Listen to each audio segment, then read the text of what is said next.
इसकी शुरुआत एक बहुत ही सुंदर पर डरावनी चीज से हुई। आसमान में एक ऐसी घटना घटी जिसने इंसानों की तबाही का ऐलान कर दिया। आसमान से तारे गिरे जो असल में आत्माएं थीं और उनसे लोगों को जबरदस्त ताकतें मिलीं, पर इन तोहफों के साथ कुछ और भी बहुत खतरनाक आया। कुदरत खुद जाग उठी और डरावने राक्षसों का रूप लेने लगी। पूरी दुनिया का ढांचा बदलने लगा था। पर यह सब होने से पहले हमारी कहानी एक उबाऊ ऑफिस से शुरू होती है। एक जवान प्लानर के प्रस्ताव को बुरी तरह नकार दिया जाता है। उससे कहा जाता है कि अपना सामान पैक करे और चला जाए। बाहर दो साथी आपस में बात कर रहे थे कि अभी क्या हुआ।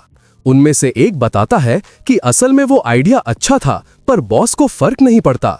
किसी न किसी को तो बलि का बकरा बनना ही था। वो साथी बड़ी बेशर्मी से उस आइडिया को अपनी टीम के लिए चुरा लेता है। हमारा हीरो इस धोखे से हैरान रह जाता है। ये है कानो होटाका, एक नया गेम प्लानर। वो अपना गुस्सा और निराशा अपने इकलौते समर्थक को बताता है, जो उसका एक ऑनलाइन दोस्त है। एक ऐसा दोस्त जिसका नाम थोड़ा अटपटा है पर दिल का बहुत अच्छा है। कानो मान लेता है कि उसे बड़ा मौका शायद नहीं मिलेगा। वो अपने परिवार की फोटो देखता है जो उसकी प्रेरणा है। जो लोग उस पर भरोसा करते हैं उन्हें निराश करना उसे बिल्कुल गवारा नहीं था। अचानक उसके दोस्त का मैसेज बिगड़ने लगता है। उसकी स्क्रीन पर एक अजीब सी उल्टी गिनती शुरू हो जाती है। वो सोचता है कि क्या ये कोई नया वायरस है, पर यह सिर्फ उसके कंप्यूटर पर नहीं था। ऑफिस की हर स्क्रीन पर यही चल रहा था। एक मैसेज सामने आता है, एक असली गेम की दुनिया में तुम्हारा स्वागत है। बाहर की दुनिया कांपने लगती है और टूटने लगती है। कानो अविश्वास में स्क्रीन को घूरता है। स्क्रीन पर वही टाइटल लिखा था जो उसके चुराए गए प्रस्ताव का था। बाहर एक राक्षस दिखता है, पर सब उसे किसी नई चीज का प्रमोशन समझकर नजरअंदाज कर देते हैं। वो जीव शीशा तोड़ देता है और सबको निगलने के लिए अपना मुंह खोलता है। ऑफिस की वो महफिल एक चीख और खून के छींटों के साथ खत्म हो जाती है। बचे हुए लोग जान बचाने के लिए भागते हैं और हर तरफ अफरा तफरी मच जाती है। एक टूटी हुई स्क्रीन पर उसके दोस्त का आखिरी मैसेज चमककर बुझ जाता है। एक तेज आंखों को चुंधिया देने वाली रोशनी सब कुछ अपनी चपेट में ले लेती है, पर कानो सिर्फ घर पहुंचना चाहता था। वो घबराकर अपनी बहन नोमी को फोन करता है, उसे छिपने के लिए कहता है और वादा करता है कि वो जल्द ही वहां पहुंचेगा। एक कॉल करने के बाद वो दूसरे की तैयारी करता है। वो अपनी पूर्व प्रेमिका को फोन करने में हिचकिचाता है, जिसे उसने खुद दूर कर दिया था, पर उसकी उंगली अपने आप डायल करने लगती है। वो जानता है कि ये अफसोस करने का वक्त नहीं है।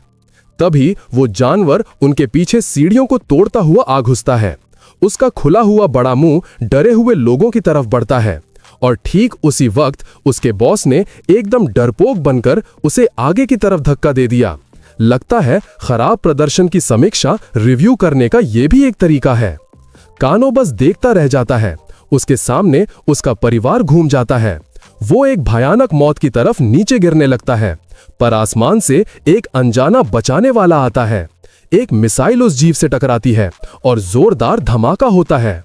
कानो उस राक्षस के रास्ते से दूर जा गिरता है और जमीन पर जोर से लगता है।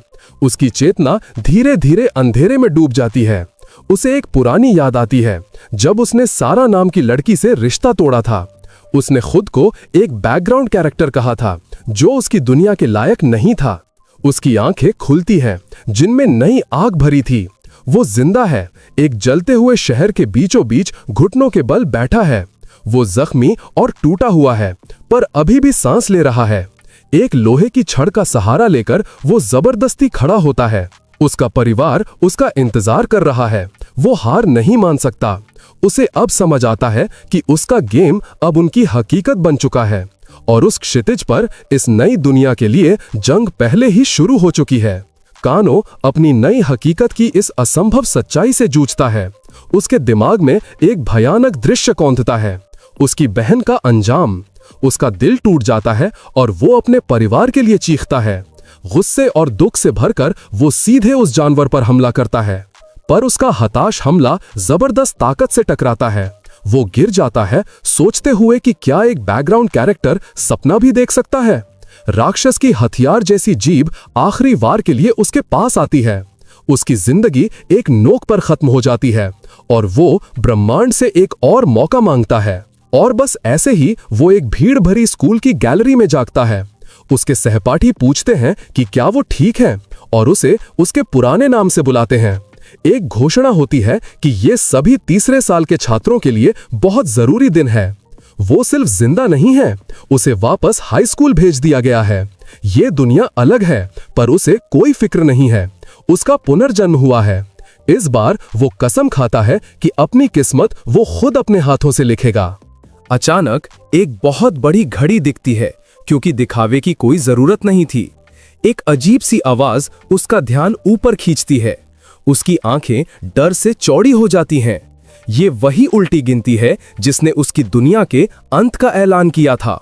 वो उसे दिखाता है, पर किसी और को वो दिखती नहीं। सिर्फ उसे याद है, सिर्फ वो जानता है। ये दूसरा मौका नहीं है, ये तो मौत का एक दोहराव है। उसे अपने परिवार की मौत की यादों को दोबारा जीना पड़ता है। पर फिर गेम उसे एक मेन कैरेक्टर चीट कोड दे देता है। एक बहुत बड़ी घड़ी की सुइयां हिलने लगती हैं। समय का पूरा ध्यान चारों तरफ बदलता हुआ लगता है। किस्मत के पहिए अब उसके हक में घूम रहे हैं। काउंटडाउन चमकता है और अंक इधर उधर होकर कुछ नया बन जाते हैं। उसकी आखिरी तारीख पूरे 1 साल के लिए बढ़ा दी गई है। एक सिस्टम विंडो उसके खास छुपे हुए टैलेंट, जिसका नाम क्रिएटर है, को दिखाती है। उसको पता चलता है कि वो 4 टैलेंट रख सकता है, जो एक ऐसी खास बात है जो पहले कभी नहीं सुनी गई। वो इस नई हकीकत के उल्टे होने पर सवाल करता है। उसके ऑनलाइन दोस्त की एक याद से एक अजीब थियोरी आती है, पर वो जल्दी से उसे इत्तेफाक मानकर खारिज कर देता है। फिलहाल उसका एक ही मकसद है, उस काउंटडाउन को आगे बढ़ाना। ज्यादा समय खरीदने के लिए वो कुछ भी करेगा। वो कसम खाता है कि वो उस तबाही को रोकेगा जिसे बनाने में उसने मदद की थी। लेकिन सबसे पहले उसे कुछ पक्का करना है। वो भीड़ से अलग हो जाता है, लोगों के विरोध को नजरअंदाज करते हुए। उसे इस जन्म की कोई याद नहीं, बस पिछले जन्म की याद है। उसकी आंखें भीड़ को घूमती हैं, कोई जाना पहचाना चेहरा ढूंढ रही हैं। और वो वहां है, उसकी बहन नॉई, जिंदा और ठीक। राहत से भरकर वो उसे जोर से गले लगा लेता है। वो चुपके से कसम खाता है कि वो उसे फिर कभी जाने नहीं देगा। वो उसे कांपते हुए महसूस करती है। उसकी ये इतनी ज्यादा भावना देखकर वो हैरान हो जाती है। सामने सबके प्यार जताना उसे बिल्कुल पसंद नहीं है। वो जल्दी से उनके माँ बाप के बारे में पूछता है, जिसके बदले में उसे एक अजीब नजर मिलती है। उनका छोटा सा मिलन स्टेज से आई एक तेज आवाज से टूट जाता है, और जाहिर है वो टीचर बिल्कुल उसके पुराने बॉस जैसा दिखता है। फिर टीचर आखिरी 2 तीसरे साल के बच्चों को स्टेज पर बुलाता है। लंबे काले बालों वाली एक लड़की भीड़ से उठती है। कानो वहीं रुक जाता है। ये उसकी पुरानी गर्लफ्रेंड है, जिसे उसने खुद से दूर कर दिया था। वो देखता है कि वो जरा भी नहीं बदली है। भीड़ में धीरे धीरे आवाजें आती हैं। स्कूल के स्टार और उसकी नाकामी के बारे में बातें हो रही हैं। वो उसकी तरफ मुड़ती है, उनके फैसले का साथ में सामना करने को तैयार। वो नई हिम्मत के साथ चलता है, पर उसका दिमाग कहीं और है। टीचर अवेकनिंग सेरेमनी, जागरण समारोह समझाना शुरू करता है। इस दुनिया में सब कुछ सिर्फ एक ही चीज से तय होता है, स्टार रैंक से। एक ऐसा नंबर जो किसी भी इंसान का पूरा भविष्य तय करता है। वो इसे उनकी जिंदगी का सबसे जरूरी माप बताता है। तरीका आसान है, मशीन को छुओ और अपना नसीब पता करो। टीचर घोषणा करता है कि अब स्कूल के स्टार हगार की बारी है। एक तेज रोशनी फूटती है जो उसका बेहतरीन स्टार रैंक 16 दिखाती है। भीड़ अपने स्कूल के सुपर एलीट की तारीफ में शोर मचा देती है, पर वो तारीफ जल्दी ही कानों का मजाक बनाने में बदल जाती है। उसकी बहन नूमी उसकी इज्जत बचाने के लिए बीच में आती है। जब कोई और उस पर विश्वास नहीं करता, तब भी वो उस पर यकीन करती है। कानो आगे बढ़ता है, इस दुनिया के निर्दयी रैंकिंग सिस्टम के बारे में सोचता हुआ। वो खुद को तैयार करता है अपने नए नसीब का सामना करने के लिए। नतीजा कुछ नहीं, वो जागृत नहीं हो पाता। पूरा स्कूल जोर से हंसने और मजाक उड़ाने लगता है, यहां तक कि टीचर भी उसकी सबके सामने हुई बेइज्जती का मजा लेते हुए उनके साथ हंसने लगता है। पर एक छिपी हुई सिस्टम विंडो कुछ और ही बताती है। उसके क्रिएटर टैलेंट ने पूरी मशीन की शक्ति खींच ली है। जब वो अनमोल मशीन बंद हो जाती है तो इंस्ट्रक्टर्स घबरा जाते हैं। वो देखते हैं कि एनर्जी कोर पूरी तरह खाली हो चुका है। टीचर उसे फिर से भरने को बोलता है, पर यह इतना आसान नहीं है। वो इसे कानो को पूरी तरह कुचल देने का अच्छा मौका देखता है। कानो ये चुनौती समझ जाता है और उसके साथ खेलने का फैसला करता है। वो अपनी स्किल फिर से चालू करता है और ज्यादा छिपी हुई एनर्जी निकाल लेता है। टीचर गुस्से में आ जाता है और खराबी के लिए अपने स्टाफ को दोष देता है। टेक्नीशियन कांपता है, उसको समझ नहीं आता कि ये क्या हो रहा है। परेशान होके टीचर अगले चरण यानी फेज की तरफ बढ़ने का फैसला करता है। सारे नए जागृत स्टूडेंट्स के लिए एक ट्रायल डंजन खोला जाता है, पर कानो को अंदर जाने से रोक दिया जाता है। उसे भाग लेने के लायक नहीं समझा जाता। उसके सहपाठी जो अब कवच पहने हैं उसे नीचा देखते हैं। सारा उसके पास आती है, उसके इतने शांत व्यवहार से हैरान है। उसको समझ नहीं आता कि सब में से कानो कैसे जागृत नहीं हो पाया, पर कानो में एक ऐसा विश्वास भरा है जो उसने पहले कभी नहीं देखा था। तभी एक नया लड़का उसकी लड़की को चुराने आ जाता है। वो घोषणा करता है कि वो दोनों एकदम परफेक्ट मैच हैं, जिसे भगवान ने खुद चुना है। सारा अपनी शक्ति दिखाती है। उसके स्टैट्स उसके एलीट होने की पुष्टि करते हैं। सिर्फ एक घोर से वो उस लड़के को पीछे हटने को बोलती है। उसकी घबराहट पैदा करने वाली शक्ति से वो और उसके दोस्त भाग जाते हैं। वो वापस चला जाता है, पर डंजन के अंदर हिसाब चुकाने का वादा करके। कानो समझाने की कोशिश करता है, पर सारा उसके शांत रहने को गलत समझ लेती है। वो मानती है कि वो निराश नहीं है, बस उसके लिए दुखी है। वो कहती है कि वो इतनी मजबूत बनेगी कि वो उन दोनों की रक्षा कर सके। उसके दिमाग में उस वादे की याद आती है जो उसने कभी उससे किया था। कानो को एहसास होता है कि किरदार रोल्स पूरे उल्टे हो गए हैं। अब क्या हीरो बनेगा? टीचर की आवाज उस पल को बीच में काट देती है और वो कानो को ऑफिशियली स्कूल से निकाल देता है। पर स्टेज पर एक दूसरा टीचर एक हैरानी भरा भाषण शुरू करता है। वो उनकी दुनिया के इस निर्दयी भेदभाव भरे सिस्टम की नींव पर ही सवाल उठाता है। हेडमास्टर गुस्से में आ जाता है, पर वो आदमी बस दुनिया के पागलपन को दोष देता है। और फिर सभा में एकदम से एक ऐसा मोड़ आया जिसकी उम्मीद नहीं थी। वो अकेला नहीं है, पूरा का पूरा फैकल्टी अपनी भयानक शक्लें दिखाता है। उनका प्लान कई सालों से चल रहा था, बस इसी एक पल के लिए। वो एक आसान पर डरावना आदेश देता है, सबको मार दो। पूरे हॉल में भगदड़ मच गई क्योंकि स्टूडेंट्स का शिकार किया जा रहा था। और बस देखते ही देखते प्रलय की घड़ी 20 दिन आगे बढ़ गई। कोनो को समझ आता है कि भविष्य के बारे में उसकी जानकारी अब पुरानी हो रही है। उसे एक नई योजना चाहिए और सिस्टम उसे एक मदद देता है, एक पर्सनल इन्वेंट्री, पर ज्यादातर चीजें बिना टैलेंट के बेकार हैं। लेकिन एक चीज पर उसकी नजर पड़ती है जो उसके रहस्यमयी दोस्त एक्स का दिया हुआ तोहफा है। ये स्कूल का एक नक्शा है जिसमें सारे राज दिखते हैं। वो तुरंत उसे खरीद लेता है। नक्शा तुरंत उसे उसकी बहन की जगह का रास्ता दिखाता है। वो नोई को ढूंढता है, जिसमें लगता है कोई खास क्षमता जाग गई है। सवाल पूछने का बिल्कुल वक्त नहीं है। वो उसका हाथ पकड़ता है और उसे खींचकर सुरक्षित जगह लाता है। जैसे ही वो उसे छूता है, उसकी क्रिएटर स्किल चालू होने लगती है। वो हैरान रह जाता है जब देखता है कि उसकी बहन का स्टार रैंक लगभग सारा जितना ऊंचा है। लगता है उसकी छोटी बहन इस दुनिया के छिपे हुए एलीट खास लोगों में से एक है। सिस्टम बताता है कि किसी भी प्लेयर की ताकत के 3 आधार क्या हैं। ये एक आसान फॉर्मूला है, लेवल गुणा स्टार रैंक बराबर पावर ताकत। एक गेम प्लानर होने के नाते कोनो को यह सिस्टम हैरानी से भरा संतुलित लगता है। जबकि भगवान ने नियम बनाए हैं, उन्हें तोड़ने के भी तरीके हैं। इस दुनिया की सबसे बड़ी ताकत है स्टार रैंक 0 यानी सूरज। लेकिन कोनो का क्रिएटर टैलेंट तो जाने पहचाने ब्रह्मांड से भी बाहर है। उसका रैंक 0 नहीं है, वो अनंत है, इन्फिनिटी है। सिस्टम उसे एक चुनाव देता है, अपनी बहन के ए रैंक वाले टैलेंट को कॉपी करने का। इसी बीच टीचर मॉन्स्टर छात्रों पर अपना गुस्सा निकालता है। नोसोमी डर के मारे जम गई है, वो हिल भी नहीं पा रही।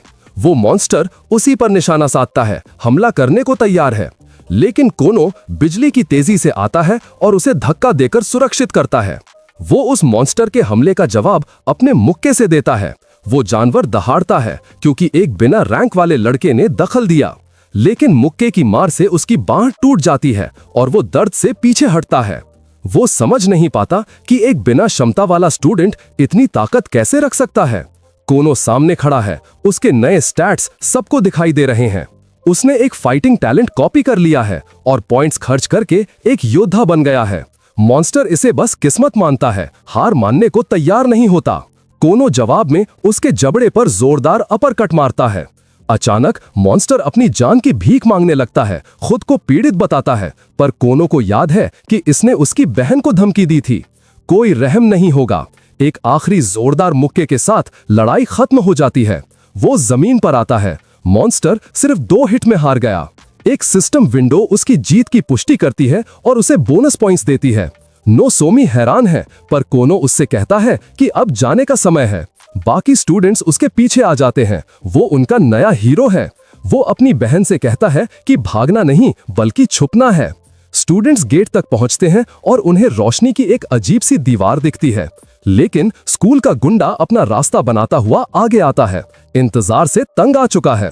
वो गुंडा सब पर हंसता है, कहता है कि हिचकिचाने वाले सब बेवकूफ हैं। वो बैरियर को छूता है और तुरंत रोशनी के एक झटके में डूब जाता है। एक जबरदस्त धमाका उसे और उसके दोस्तों को पीछे फेंक देता है। बाकी स्टूडेंट्स इस भयानक इंस्टेंट कर्मा को दंग रह जाते हैं। उनके आसपास दूसरे लोग चिल्लाने लगते हैं, दर्द से गिर पड़ते हैं। एक लड़की की समझदारी 0 हो जाती है और एक काली शक्ति उसे निगलने लगती है। टीचर मॉन्स्टर हंसता है और एक छिपे हुए खतरे का राज खोलता है। सिस्टम विंडो इसकी पुष्टि करती है। कम सैनिटी मतलब कम ताकत। कोनो को एहसास होता है कि इस दुनिया के ऐसे नियम हैं जो उसने नहीं बनाए। वो सबकी सैनिटी देख सकता है, जो जिंदा रहने के लिए एक जरूरी चीज है। उसकी पहली प्राथमिकता है इकट्ठा होने के लिए एक सुरक्षित जगह ढूंढना। उसके दोस्त का नक्शा एक ही सुरक्षित ठिकाना दिखाता है, जिम्नेजियम। लेकिन मदद के लिए एक जोरदार चीख उन्हें वहीं रोक देती है। मीना नाम की एक लड़की जमीन पर पड़ी है। उसकी सैनिटी बहुत कम हो गई है। कोनो अपनी बहन को खींचने की कोशिश करता है, चेतावनी देता है कि अब बहुत देर हो चुकी है, पर नोसोमी अपनी सबसे अच्छी दोस्त को छोड़ने से मना कर देती है। वो एक फोन और हेडफोन लेकर मीना के पास भागती है। ये एक सिल्वर की नाम का ऐप है जिसे सैनिटी वापस लाने के लिए बनाया गया है, कीमत पर जाहिर है। ऐप अलग अलग तरह की मानसिक परेशानी के लिए अलग अलग मोड्स दिखाता है। कोनो ध्यान देता है कि तबाही के बाद भी कैपिटलिज्म पूंजीवाद बच गया है, लेकिन मीना जो डर में खोई हुई है उस मदद को जोर से मना करती है। उसकी सैनिटी गिरकर 0 हो जाती है और बदलाव पूरा हो जाता है। नोसोमी दहशत में देखती है। उसे एहसास होता है कि वो नाकाम हो गई। उसकी सबसे अच्छी दोस्त अब एक बेअक्ल टैंकल वाला जानवर बन गई है। वो जानवर हमला करता है, अपनी पुरानी दोस्त पर जानलेवा वार करता है, पर कोनो बीच में आता है और उस हमले को खाली हाथों से पकड़ लेता है। वो बड़ी आसानी से मॉन्स्टर की ताकत को मोड़ देता है। एक जोरदार लात उस जानवर को पीछे धकेल देती है। कोनो जानता है कि इसका अंत सिर्फ एक ही तरीके से हो सकता है। वो अपनी बहन की दोस्त को एक राहत भरी मौत देने की तैयारी करता है। एक भयानक कच की आवाज के साथ वो राक्षस खत्म होकर कुछ नहीं बचता। एक सिस्टम विंडो इस किल की पुष्टि करती है और कानों को पॉइंट्स मिलते हैं, पर नोमी निराशा में डूब जाती है। इस सब त्रासदी के लिए अपनी ही दयालुता को दोष देती है। उसे लगता है कि उसकी हमदर्दी कोई अच्छी बात नहीं बल्कि एक खतरनाक कमजोरी है। वो अपने भाई से भीख मांगती है कि वो बस एक बार उसके इस बेवकूफ दिल की बात मान ले, लेकिन कानों को उसमें सिर्फ ताकत दिखती है और वो कसम खाता है कि जब तक वो खुद अपनी ताकत नहीं ढूंढ लेती तब तक वो उसकी रक्षा करेगा। सिस्टम एक नए मिशन का संकेत देता है, छात्रों को बचाने पर बोनस पॉइंट्स मिलेंगे। नोमी उसकी बातों से थोड़ी उलझन में है, पर वो बस अपना हाथ आगे बढ़ाता है। वो वादा करता है कि वो चाहे जो भी चुने वो हमेशा उसका साथ देगा। अपने भाई की मदद से उसे फिर से खड़े होने की हिम्मत मिलती है। उनका नया प्लान आसान है, इस अफरा तफरी से निकलना और एक सुरक्षित जगह ढूंढना। नोमी स्कूल के शेल्टर का सुझाव देती है, पर कानो जानता है कि ये एक जाल है। बदले हुए टीचर इस स्कूल का कोना कोना जानते हैं, इसलिए वो जगह मौत का कुआं है। उसके दिमाग में एक दूसरी जगह है, स्कूल का जिम। अंदर दर्जनों छात्र डर के मारे सहमे हुए एक साथ बैठे हैं। कानो भीड़ को देखता है। उसने अपने प्लान के लिए मुख्य लोगों को इकट्ठा कर लिया है, पर तुरंत ही एक ऊंचे दर्जे का छात्र उसकी लीडरशिप को चुनौती देता है। कानो सबको यकीन दिलाता है कि उसके पास बाहर निकलने का रास्ता है, पर वो सब उससे जवाब मांगते हैं। वो शांति से एक बास्केटबॉल उठाता है और कहता है कि इसी में उनकी मुक्ति है। मुस्कुराते हुए वो इसी जिम की पुरानी भूतिया कहानियां छेड़ देता है। छात्र विषय के इस अचानक बदलाव से हैरान है। चुनौती देने वाला अराता उस पर कीमती समय बर्बाद करने का इल्जाम लगाता है, लेकिन नोसोमी बीच में आती है। अपने भाई पर उसका भरोसा अटल है। जिन लोगों ने उसे लड़ते देखा था वो भी नोसोमी का साथ देते हैं और शक करने वालों को चुप करा देते हैं। बचे हुए लोगों के बीच तनाव बढ़ने लगता है। वो एक दूसरे पर गुस्सा करने लगते हैं। कानो तनाव को तोड़ता है और कहता है कि अभी लड़ने का समय नहीं है। वो उन्हें एक आखिरी मौका देता है, या तो उसके इस पागलपन भरे प्लान पर भरोसा करो या यहां से निकल जाओ और निश्चित मौत का सामना करो। उत्सुक होकर अराता इस चमत्कार पर दाव लगाने का फैसला करता है और रुक जाता है। जब ग्रुप एकजुट हो जाता है तो बास्केटबॉल टीम का सबसे अच्छा खिलाड़ी अपनी मदद की पेशकश करता है। कानो हाथ मिलाता है और एक नया टैलेंट कॉपी कर लेता है। बास्केटबॉल सबसे बेहतरीन लड़ाई वाला खेल। वो एक ऐसी लड़की को ढूंढता है जिसके पास ऊंचे दर्जे की सटीकता, एक्यूरेसी का टैलेंट है। वो उसे कॉपी करता है और बदले में उसे कुछ बिन मांगी जिंदगी की सलाह भी देता है। सिस्टम कॉपी की पुष्टि करता है और उसके पास अब सिर्फ एक स्लॉट बचा है। उसके नए दोस्त स्वाभाविक रूप से उलझन में है, पर कानो सिर्फ टैलेंट इकट्ठा नहीं कर रहा है, वो उन्हें मिला रहा है, फ्यूज कर रहा है। बास्केटबॉल और सटीकता मिलकर एक नया क्षमता बढ़ाने वाला कौशल बन जाते हैं। वो तुरंत अपने नए कौशल को दिखाता है। छात्र उसकी बेहतरीन फॉर्म, अंदाज देखकर दंग रह जाते हैं।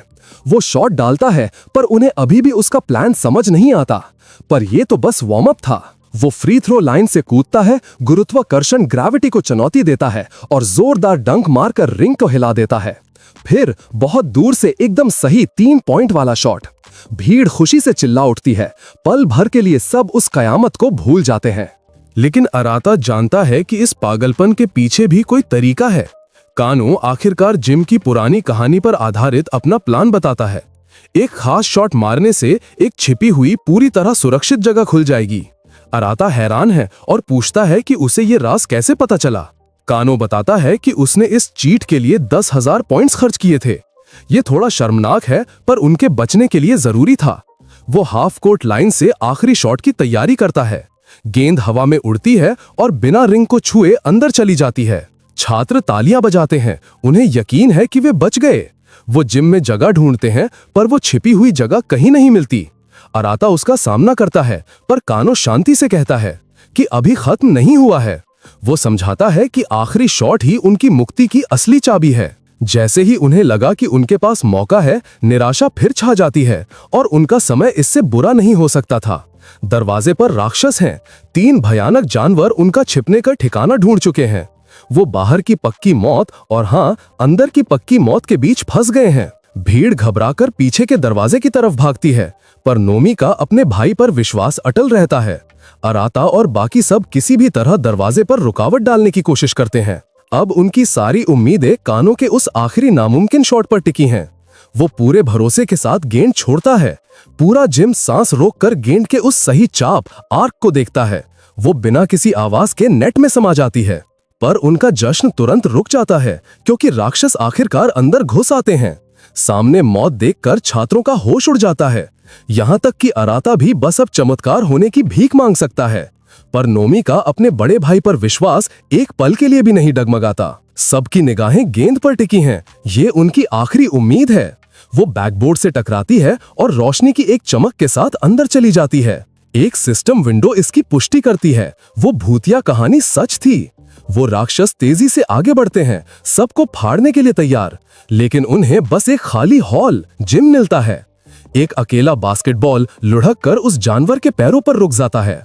वो बीस्ट आसपास देखता है, पूरी तरह हैरान। गुस्से में वो जमीन पर जोर से मारता है क्योंकि वो शिकार नहीं ढूंढ पाया। एक छिपी हुई जगह से सब स्टूडेंट्स देख रहे हैं, पूरी तरह गायब। जब उन्हें एहसास होता है कि वो बच गए हैं तो उन्हें सुकून और खुशी मिलती है। कानो को उसके बहादुरी वाले बचाव के लिए बहुत ज्यादा पॉइंट्स मिलते हैं। अचानक वो स्कूल का सबसे मशहूर लड़का बन जाता है। कितनी अजीब बात है ना। नोई गर्व से चमक उठती है। उसका उस पर विश्वास सही साबित हुआ। अराता पास आता है हाथ मिलाने और सच्ची माफी मांगने के लिए। भीड़ हैरान है। स्कूल का वो अकेला रहने वाला लड़का दूसरे के सामने झुक रहा है।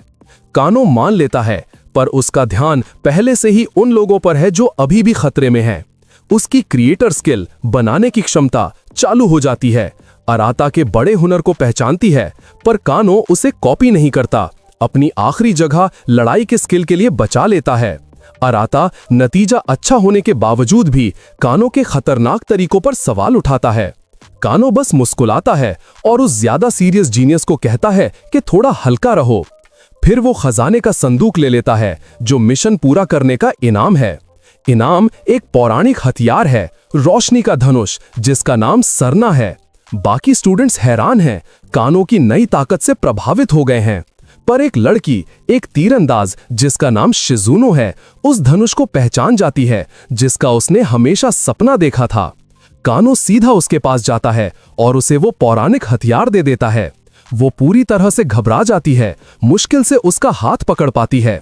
उसका दिमाग तुरंत शादी और बच्चों के बारे में सोचने लगता है। वाह, ये तो जल्दी बढ़ गया। पर कानो का मकसद बस उसकी तीरंदाजी का हुनर खुद के लिए कॉपी करना है। एक रोशनी चमकती है और कानो उसमें घुल जाता है। स्टूडेंट्स हैरान होकर देखते हैं। उसने एक नया क्लास अनलॉक कर लिया है, जो बेहद शानदार लाइट रेंजर है।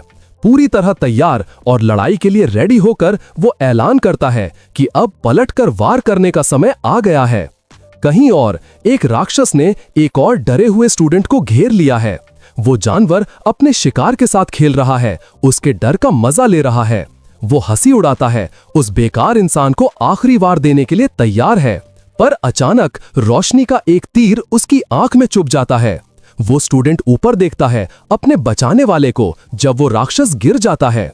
पास की छत से कानो तैयार खड़ा है, उसके नए धनुष की डोरी खींची हुई है। उसकी आंखें छोटी होती हैं। वो नीचे लड़के को चेतावनी देते हुए चिल्लाता है और ज्यादा राक्षस छाया से निकलते हैं, स्टूडेंट को घेर लेते हैं। सिस्टम बताता है कि उसके धनुष ने 2 नए स्किल्स अनलॉक कर लिए हैं। कानो अपनी नई तीरंदाजी की ताकत को छोड़ने के लिए तैयार होता है। एक और स्टूडेंट पकड़ा जाता है। उसका दोस्त मायूसी में उसका नाम चिल्ला रहा है। कानो बिल्डिंग से छलांग लगा देता है, सूरज डूबते वक्त एक शांत शिकारी की तरह। वो अपने धनुष को खींचता है, एक तीर को पूरी रोशनी से भर देता है। निशाना बिल्कुल सही लगता है, डूबती रोशनी में एक सुनहरी रेखा। वो अपने निशाने को पा लेता है और राक्षस को ताकत के एक धमाके में खत्म कर देता है। वो जमीन पर उतरता है, बचे हुए लोगों को चेतावनी देता है कि देर होने से पहले भाग जाओ। पर इतनी ताकत होने के बावजूद भी वो जानता है कि उसके कम स्टैट्स उसकी सबसे बड़ी कमजोरी हैं। वो हिम्मत जुटाता है, ये जानते हुए कि इस हकीकत में कोई सेफ पॉइंट नहीं है। पूरे शहर में रोशनी के निशान दिखते हैं, क्योंकि तारे वाली आत्माएं इकट्ठी हो रही हैं। सिस्टम मैप उसकी तरक्की दिखाता है, 100 लोग बचाए और 42,000 पॉइंट्स कमाए। सिस्टम उसकी तरक्की की पुष्टि करता है। बस एक ही जानवर बचा है। कानो थक चुका है, वो गिरे हुए राक्षसों से घिरा हुआ है। एक सख्त निश्चय के साथ वो अपने सिस्टम स्टोरेज को खोलता है। उसने नए हथियार अनलॉक किए हैं, पर उनकी कीमत बहुत ज्यादा है। लगता है दुनिया बचाने का काम इतना पैसा नहीं देता जितना उसने सोचा था। उसे एक महंगा रिकवरी पोशन मिलता है, जो आखिरी लड़ाई के लिए जरूरी है। वो पॉइंट्स खर्च करके उसे पी जाता है, अपनी ताकत बढ़ाने के लिए। एक तेज ताकत उसके अंदर दौड़ती है, उसकी आंखें सुनहरी चमकने लगती हैं। उसे अनंत ताकत महसूस होती है और वो कहता है कि ये पोशन हर पॉइंट के लायक था। उसकी ताकत बढ़ने का समय कम हो रहा है। वो आखिरी लड़ाई के लिए तेजी से दौड़ता है। कहीं और आखिरी राक्षस स्कूल की लाइब्रेरी में अपना दाव चलता है। वो जानवर जो पहले एक टीचर था, लाइब्रेरी डायरेक्टर रैना को बंधक बना लेता है। वो पूछती है कि उसे लाइब्रेरी के छुपे हुए खजाने वॉल्ट के बारे में कैसे पता चला। वो बताता है कि एक और टीचर ने खुद को बचाने के लिए उन्हें बेच दिया। उस गद्दार ने समझाया कि वॉल्ट खोलने के लिए दोनों की मंजूरी चाहिए। रैना गुस्से में मना कर देती है, अपनी जान से ज्यादा विश्वास को चुनती है। वो राक्षस उस पर हंसी उड़ाता है, मजाक उड़ाता है कि वो सिर्फ एक नौकरी के नाम के लिए मर रही है। वो समझाती है कि वॉल्ट का खजाना स्कूल की आखिरी रक्षा है। वो बताता है कि वो एक अंधेरे कल्ट का असली साथी है जिसने उसे ये ताकत दी। रैना डर जाती है। उसे एहसास होता है कि ये धोखा उसकी सोच से भी ज्यादा गहरा है। वो राक्षस आखिरी बार डराने वाली धमकी देता है कि वो हर चीज पर कब्जा कर लेगा, पर उसकी लंबी बात रोशनी के एक अचानक तीर से रुक जाती है। वो जानवर पीछे हटता है, इस हमले से पूरी तरह दंग रह जाता है। तीरों की बौछार उसकी आंखों को चीरती है, पल भर में अंधा कर देती है, पर वो फिर से ठीक हो जाता है और उसकी छाती पर एक बड़ी चमकती हुई आंख दिखती है। वो गरजता है, अपने छुपने वाले दुश्मन को सीधा सामने आने की चुनौती देता है। कानो इस पुकार का जवाब देता है और अपनी मुट्ठी उस जानवर की कमजोर जगह पर मारता है। उससे जो जोरदार झटका लगता है वो उसे लाइब्रेरी में पीछे की तरफ फेंक देता है। वो नीचे गिरता है, दूसरे दाव के लिए तैयार। तभी गद्दार उसका चेहरा पहचान लेता है। डायरेक्टर और गद्दार दोनों उस बिना शक्ति वाले स्टूडेंट को जिंदा देखकर हैरान रह जाते हैं। कानो देर से आने के लिए माफी मांगता है, पर डायरेक्टर बस जिंदा होने के लिए शुक्रगुजार है। वो गद्दार की तरफ मुड़ता है, उसकी आंखों में ठंडे गुस्से की आग जल रही है। वो डरपोक टीचर हकलाता है और कानो के पढ़ाई लिखाई वाले भविष्य को बर्बाद करने की धमकी देता है, मगर कानो वादा करता है कि वो मॉन्स्टर्स को मारने में फर्स्ट क्लास से ग्रेजुएट करेगा। वो जानवर दहाड़ता है, उसके सारे प्लान्स इस एक स्टूडेंट की वजह से पूरे बिगड़ चुके हैं। उसको समझ नहीं आता कि बिना शक्ति वाले लड़के से इतनी ताकत कैसे आ रही है। एक तेज और गुस्से वाले झपटे के साथ वो पहले इस गड़बड़ी को खत्म करने का फैसला करता है। गद्दार घबरा जाता है, कानो को इल्जाम देता है कि उसने हालात और खराब कर दिए। वो कानो को आगे धकेलने की कोशिश करता है, जो कि अब उसके टीचर्स की बुरी आदत बन चुकी है। मगर कानो एक तरफ हो जाता है और उस डरपोक को उसके नए दोस्त का अकेले सामना करने के लिए छोड़ देता है। मॉन्स्टर की लटें उसे पकड़ लेती हैं और गद्दार का करियर हमेशा के लिए खत्म हो जाता है। उसके आखिरी पल हैरानी में निकलते हैं। वो अपने ही मोहरे से हार चुका था। वो मॉन्स्टर अपने पहले के साथी को ऊपर उठाता है, उसकी कमजोरी से नफरत करते हुए। एक आखिरी जोरदार वार से गद्दार दुनिया से मिटा दिया जाता है। कानो आमतौर पर बोलता है कि अब वो तिजोरी नहीं खोल सकते। बड़ी अफसोस की बात है। मॉन्स्टर की आंखें शुद्ध गुस्से से चमक उठती हैं। वो अपना सर पकड़ लेता है। उसे एहसास होता है कि उसने अपनी एकमात्र चाबी को मार दिया है। ये तय करके कि उसका मुख्य मकसद तो पूरा हो गया है, वो जानवर पीछे हटने की तैयारी करता है। वो कानो को एक ऐसी मुसीबत मानकर हटा देता है जिसके लिए उसके पास समय नहीं है, मगर कानो इस आखिरी दुश्मन को ऐसे ही जाने नहीं देगा। वो आगे दौड़ता है, उसकी मुट्ठी सुनहरी ताकत से चिंगारियां निकाल रही है। मॉन्स्टर एक मजबूत ढाल खड़ा करता है, अपनी सुरक्षा पर पूरा भरोसा करते हुए। कानो की मुट्ठी टकराती है और उस रुकावट के पार एक तेज झटका लगता है। वो जानवर हंसी उड़ाता है और उसकी कोशिशों को बिल्कुल बेकार बताता है, मगर वो ढाल उस जबरदस्त ताकत के सामने कांच की तरह टूट जाती है। वो फिर तेज रफ्तार से कई भयानक वार करता है। मॉन्स्टर हवा में उड़ जाता है, किताबों की अलमारियों से टकराता हुआ। वो घोषणा करता है कि कॉनर अब इस गुफा की नई चाबी बनेगा। रिया हैरान रह जाती है। उसे एहसास होता है कि इसकी ताकत तो स्कूल के प्रिंसिपल जितनी है। मॉन्स्टर ठीक हो जाता है और उसका गुस्सा उसको एक नया और मजबूत बचाव देता है। मॉन्स्टर गुस्से से खौलता है। उसका गुस्सा सामने खड़े लड़के पर टिका हुआ है। वो हवा में चला जाता है और कानो को रास्ते की रुकावट घोषित करता है। वो वादा करता है कि अगली मुलाकात के लिए वो कानो का नाम याद रखेगा। आखिरी धमकी देकर वो छत तोड़कर भाग जाता है ताकि किसी और दिन लड़े, लेकिन रैना जानती है कि वो उसे गुफा की चाबी लेकर भागने नहीं दे सकती। वो पीछा करने की तैयारी करती है, उसे हर हाल में रोकने का पक्का इरादा है। कानो उसे रोकता है और कहता है कि इस बार हम साथ मिलकर काम करते हैं। वो जल्दी से अपनी सिस्टम स्क्रीन खोलता है और अपनी बास्केटबॉल की खासियत को छोड़ देता है। वो एक अच्छी क्वालिटी वाला ऊपर उछलने की शक्ति कॉपी करता है और उसकी ऊंचाई बढ़ाने के लिए पॉइंट्स खर्च करता है। वो और ज्यादा पॉइंट्स रफ्तार और कई बार उछलने में डाल देता है। 10,000 पॉइंट्स खर्च करने के बाद वो हवा में लड़ने के लिए तैयार है। अपनी नई तेज रफ्तार के साथ कानो लड़ाई को आसमान में ले जाने का फैसला करता है। तब तक वो मॉन्स्टर नजारे का मजा ले रहा है, एक आम विलन की लंबी बात में खोया हुआ। वो उस इनाम का सपना देख रहा है जो उसे मिशन पूरा करने पर मिलेगा, मगर अचानक एक रोशनी की चमक उसकी जीत वाली बात को बीच में ही काट देती है। वो एक मजबूत ढाल खड़ा करता है, ठीक उस समय जब रोशनी का एक तीर उसके करीब आता है। जानवर हंसी उड़ाता है। उसे विश्वास है कि उसकी सुरक्षा इतनी दूर से बचेगी, पर झटका उसकी सोच से बहुत ज्यादा मजबूत था। वो डर के साथ महसूस करता है कि तीर की ताकत अभी भी बढ़ रही है। वो अभेद्य ढाल लाखों टुकड़ों में टूट जाती है। उसको समझ नहीं आता कि इतने दूर से किए गए हमले के पीछे इतनी ताकत कैसे है। कानो रैना को साथ लेकर आसमान में दिखता है।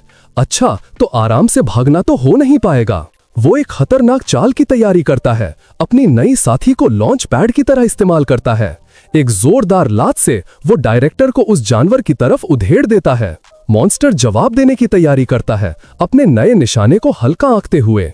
वो बचने की कोशिश करता है, पर उसकी हरकतें अचानक धीमी हो जाती हैं।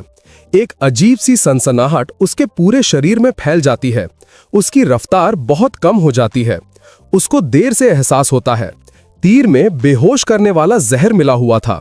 कानो फासला कम करता है, इस चीज को हमेशा के लिए खत्म करने के लिए। वो जानवर बस देख सकता है जब उसकी मौत ऊपर से नीचे आ रही है। मॉन्स्टर के शरीर में जगह जगह तीर घुस चुके हैं। जहर की वजह से उसका शरीर जाम हो चुका है। वो जानवर हंसी उड़ाता है, दावा करता है कि कानो का ये बेचारा प्लान पूरी तरह से फेल हो गया है। मगर कानो बताता है कि उसने पक्का निशाना लगाने के लिए चूकने की चिंता नहीं की। वो अपनी नई उछालने की शक्ति इस्तेमाल करता है। 2 बार उछलकर फासला जल्दी से तय करता है। मॉन्स्टर हैरान रह जाता है, उस नामुमकिन चाल को समझ नहीं पाता। कानो हल्के से मुस्कुराता है और बताता है कि ये सब उसके बड़े प्लान का हिस्सा था। जहर अपने आखिरी पड़ाव पर पहुंचता है और वो जानवर पूरा बेसहारा हो जाता है। वो गुस्से में लगातार हमले करता है, सुनहरी ऊर्जा का एक तूफान। वो घोषणा करता है कि अब इस राक्षस को अपने गुनाहों की सजा देनी होगी। मारपीट चलती रहती है, हर वार एक सच्चे गुस्से की रोशनी होता है। वो जानवर हार मान लेता है, पर कसम खाता है कि वो कानो को भी अपने साथ ले डूबेगा। लेकिन कानो बस हंसी उड़ाता है जब वो राक्षस धरती की तरफ गिरता है। वो गड्ढी से ऊपर देखता है, उसे एहसास होता है कि कानो उसके साथ नहीं गिर रहा। वो फिर से ग्रेविटी को चुनौती देता है, 3 बार उछलता है, एक ऐसा काम जो नामुमकिन माना जाता था। वो एक तूफानी ताकत के साथ जमीन पर उतरता है, तैयार है सब खत्म करने के लिए। फिर वो आराम से बोलता है कि वो 4 बार भी कर सकता है। राक्षस का दिमाग पूरी तरह से हिल जाता है। एक आखिरी जोरदार ठोकर से लड़ाई आखिर खत्म हो जाती है। वो शिक्षक इंसानी रूप में वापस आता है, अपनी हार पर भी हंस रहा है। वो एक पुराना विलन वाला भाषण देता है, वादा करता है कि उसका संप्रदाय जीतेगा। एक सिस्टम विंडो उसकी जीत की पुष्टि करती है और कानो को पॉइंट्स और 2 जरूरी चीजें देती है। कानो बदली हुई दुनिया को देखता है, जानता है कि उसकी यात्रा अभी बहुत लंबी है। लाइब्रेरी की डायरेक्टर स्कूल में घोषणा करती है कि खतरा टल गया है। शेल्टर में मौजूद छात्र हैरान हैं, उनका मजाक उड़ाना अब शर्म में बदल चुका है। उधर जिम में उसके नए चाहने वाले अपने हीरो के लिए झूम उठते हैं, लेकिन कानो जानता है कि ये जीत सिर्फ थोड़े समय के लिए है। कयामत की घड़ी सिर्फ 180 दिन पीछे धकेली गई है। वो डायरेक्टर को बताता है कि अभी भी कुछ छात्र खतरे में हैं। वो बताती है कि तिजोरी हथियारों से भरी है, लेकिन उसके पास सिर्फ आधा कोड है। लेकिन कानो की आंखें चमक उठती हैं, उसके पास दूसरा आधा हिस्सा है, ये लूटने का समय है। डायरेक्टर उसके अचानक बदले हुए रवैये से पूरी तरह से चकित रह जाती है। तिजोरी के अंदर रिया मानती है कि वो अपने वादों में थोड़ा ज्यादा बह गई थी। एक प्यारा रोबोट मैस्कट उसका सच और निराशा की दुनिया में स्वागत करता है। सिस्टम पहली उत्पत्ति के बारे में बताता है, जब तारों की आत्माएं धरती पर गिरी थीं। इन आत्माओं ने इंसानियत को अनंत आशा दी थी, लेकिन स्वागत स्क्रीन धरती का एक बहुत अलग रूप दिखाती है। रोबोट की आंखें लाल चमकती हैं, कयामत के लिए असली उल्टी गिनती दिखाती हैं। कानो भी ऐसी ही गिनती को घूरता है, सोचता है कि कहीं उसका ज्ञान उसे नादान तो नहीं बना रहा। सिस्टम समझाता है कि बहादुरी के काम कयामत की घड़ी को पीछे धकेल सकते हैं।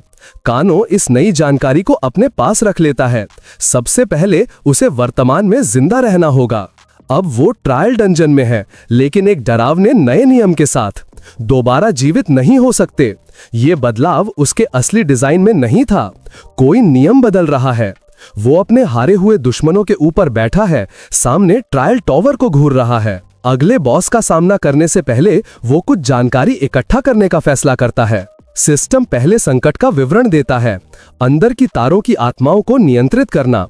दूसरा संकट वातावरण से जुड़ा था, जब कुदरत खुद इंसानियत के खिलाफ हो गई। तीसरा संकट क्षेत्रीय था, जिसने बचने वालों को किले बंद शहरों में रहने पर मजबूर किया। लेकिन आखिरी जानलेवा संकट अंदर से आया, जब इंसानियत खुद ही एक दूसरे के खिलाफ हो गई। कानो को एहसास होता है कि इस दुनिया का इतिहास लगभग उसके गेम की कहानी जैसा ही है। उसका ज्ञान ही उसका सबसे बड़ा हथियार साबित होने के बाद अगली चुनौती सामने आती है। एक जबरदस्त भालू राजा दहाड़ता है, अपने अगले शिकार को मारने के लिए तैयार। उसके आंकड़े बहुत ज्यादा हैं, एक लेवल 30 का जानवर जिसका स्टार रैंक 69 है।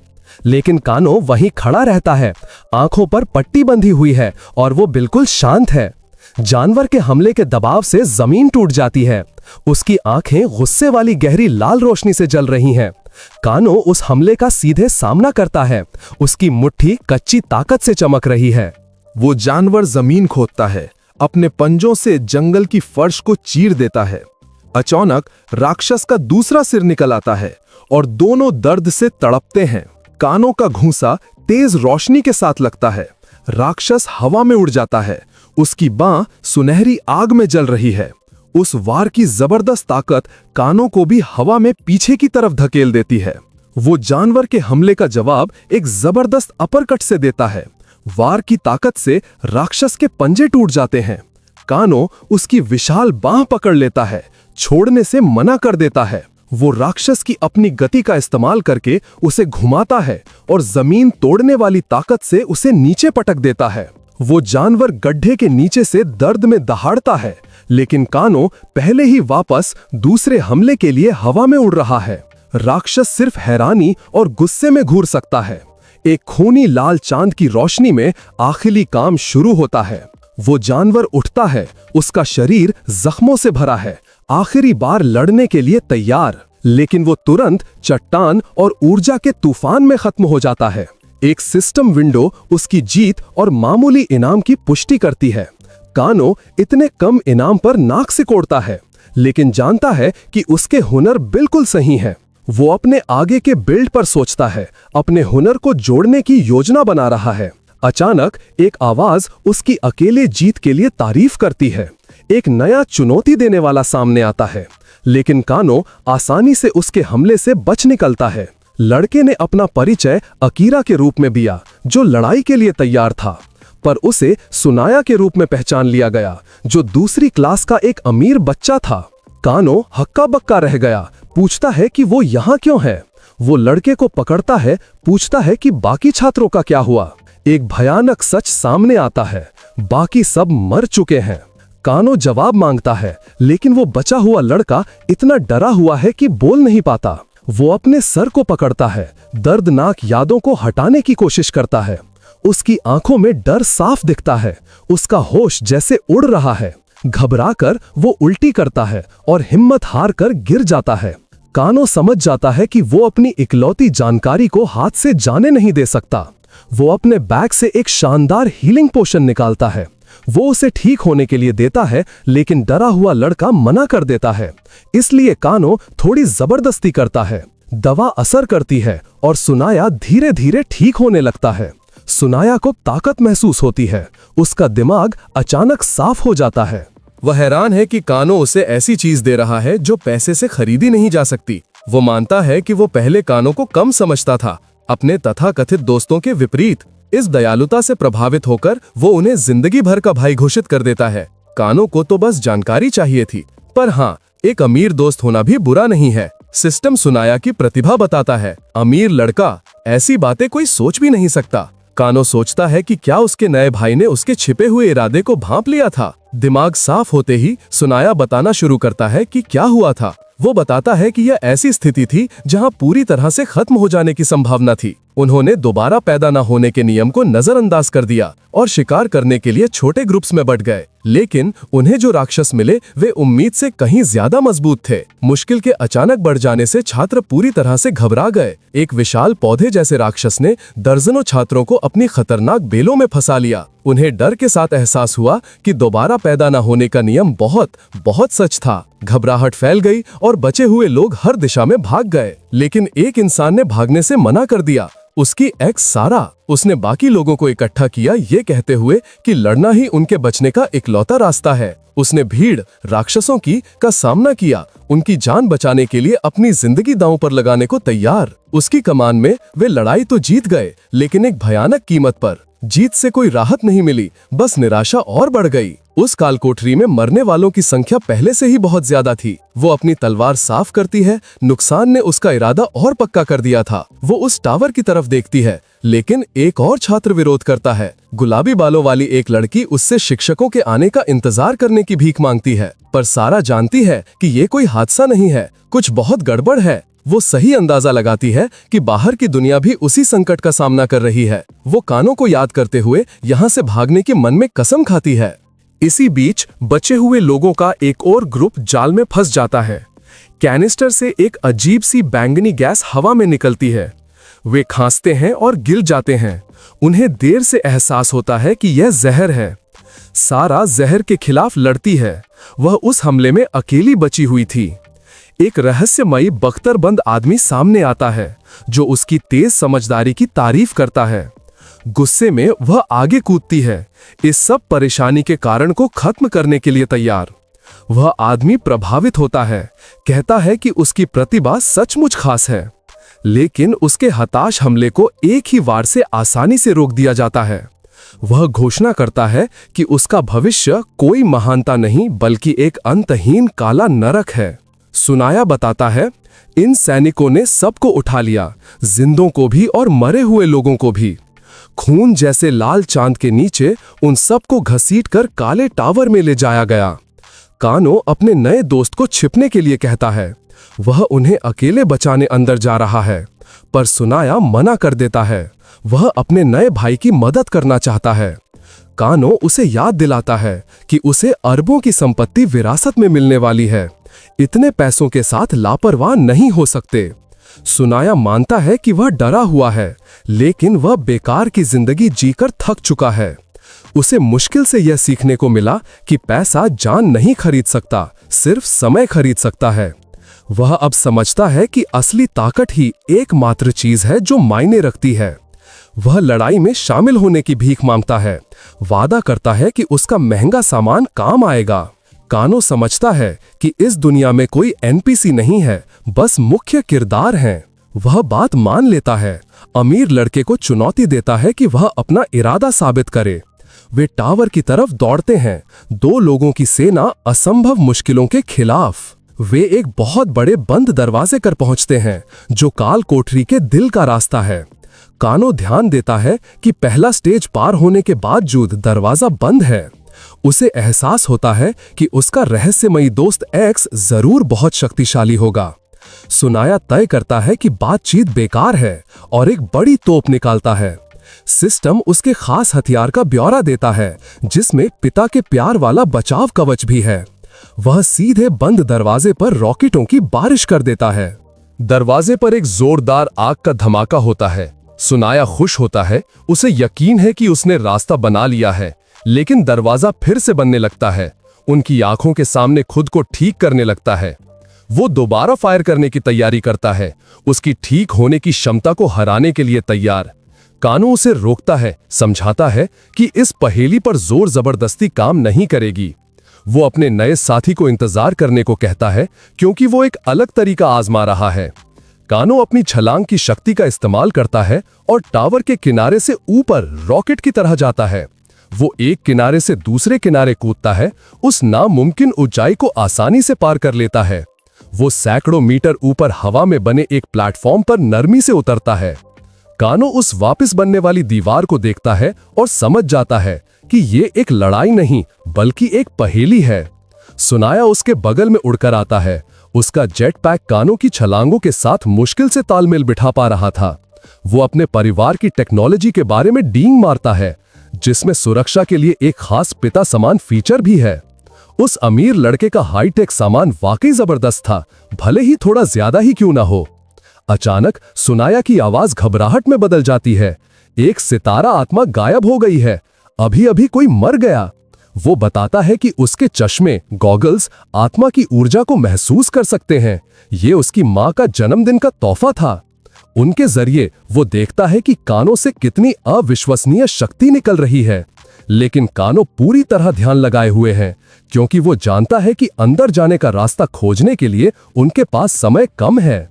तभी एक पुरानी याद उसके दिमाग में एक विचार लाती है जो उसे छुपे हुए हल से जोड़ती है। वो अपने नए दोस्त से कहता है कि अंदर जाने का एक आखिरी मौका अभी भी बाकी है। भरोसे के साथ एक छलांग लगाकर वो प्लेटफॉर्म से गोता लगाता है, टावर के साथ नीचे गिरने लगता है। ताया डर से देखता है, फिर राहत महसूस करता है जब कानों का गिरना एक नियंत्रित उतार बन जाता है। वो एक अचानक दिखने वाले पैनल पर एकदम सटीक मुक्का मारता है। उसे अपना खुद का डिजाइन याद आता है। हर पासवर्ड एक खास जन्मदिन पर सेट किया गया था। पहला प्रयास विफल होता है, लेकिन वो तुरंत दूसरे मेल पर जाता है। सही इनपुट डालते ही टावर की दीवार का एक बड़ा हिस्सा खिसक कर खुल जाता है। वे अंदर भागते हैं, लेकिन कानो चेतावनी देता है कि असली चुनौती तो अभी शुरू हुई है। वो समझाता है कि इस मास्टर की से अब हर दरवाजा एक प्रवेश द्वार है। कहानी एक याद की ओर मुड़ती है। शहर की बाहरी दीवार पर एक टूटा फूटा आवासीय क्षेत्र। 7 साल की एक लड़की सस्तूरा हिगुराए उस मना किए गए इलाके की खोज कर रही है। वो एक दोस्त खोजने की उम्मीद में है और एक टूटे ट्रक के ऊपर बैठे एक लड़के को देखती है। ये 8 साल का होके कानो है जो एक काम पर पूरी तरह ध्यान लगाए हुए है। वो मलबे के ढेर पर सावधानी से एक सोडा कैन रखता है। अपनी उंगली के एक झटके से वो एक छोटा कंकड़ उड़ाता है। वो चीज हवा में नामुमकिन रफ्तार और सटीकता के साथ तेजी से जाती है। वो ठीक कैन के बीच में लगता है और छोटी सस्तूरा पूरी तरह मोहित हो जाती है। वो पास जाने में हिचकिचाती है, लेकिन लड़का पहले ही उसे देखते हुए नोटिस कर चुका होता है। लेकिन उसकी खोजबीन एक भयानक जानवर के कारण रुक जाती है। वो लड़खड़ाकर पीछे हटती है। उसका भागने का रास्ता बंद हो जाता है।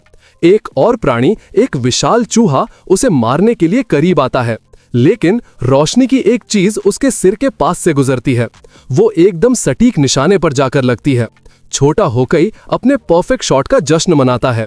उसकी आंखें तेज हैं। गुलेल ही उसका एकमात्र हथियार है। वो पूछता है कि वो कौन है और यहाँ क्या कर रही है। डरी हुई वो माफी मांगती है, कहती है कि उसका कोई बुरा इरादा नहीं था। वो उसे रोना बंद करने को कहता है कि यह किसी अमीर बच्चे के लिए सही जगह नहीं है, लेकिन वो मानता है कि वो सभ्य है, इसलिए वो उसे नापसंद नहीं करता। वो अपनी उम्र के हिसाब से बहुत फुर्ती से चलता है। वो उसके सामने उतरता है, उसे उठाने के लिए हाथ बढ़ाता है। वो उसकी ड्रेस साफ करने की भी पेशकश करता है। क्या शानदार शिष्टाचार है। वो शर्माते हुए उसकी दयालुता स्वीकार करती है।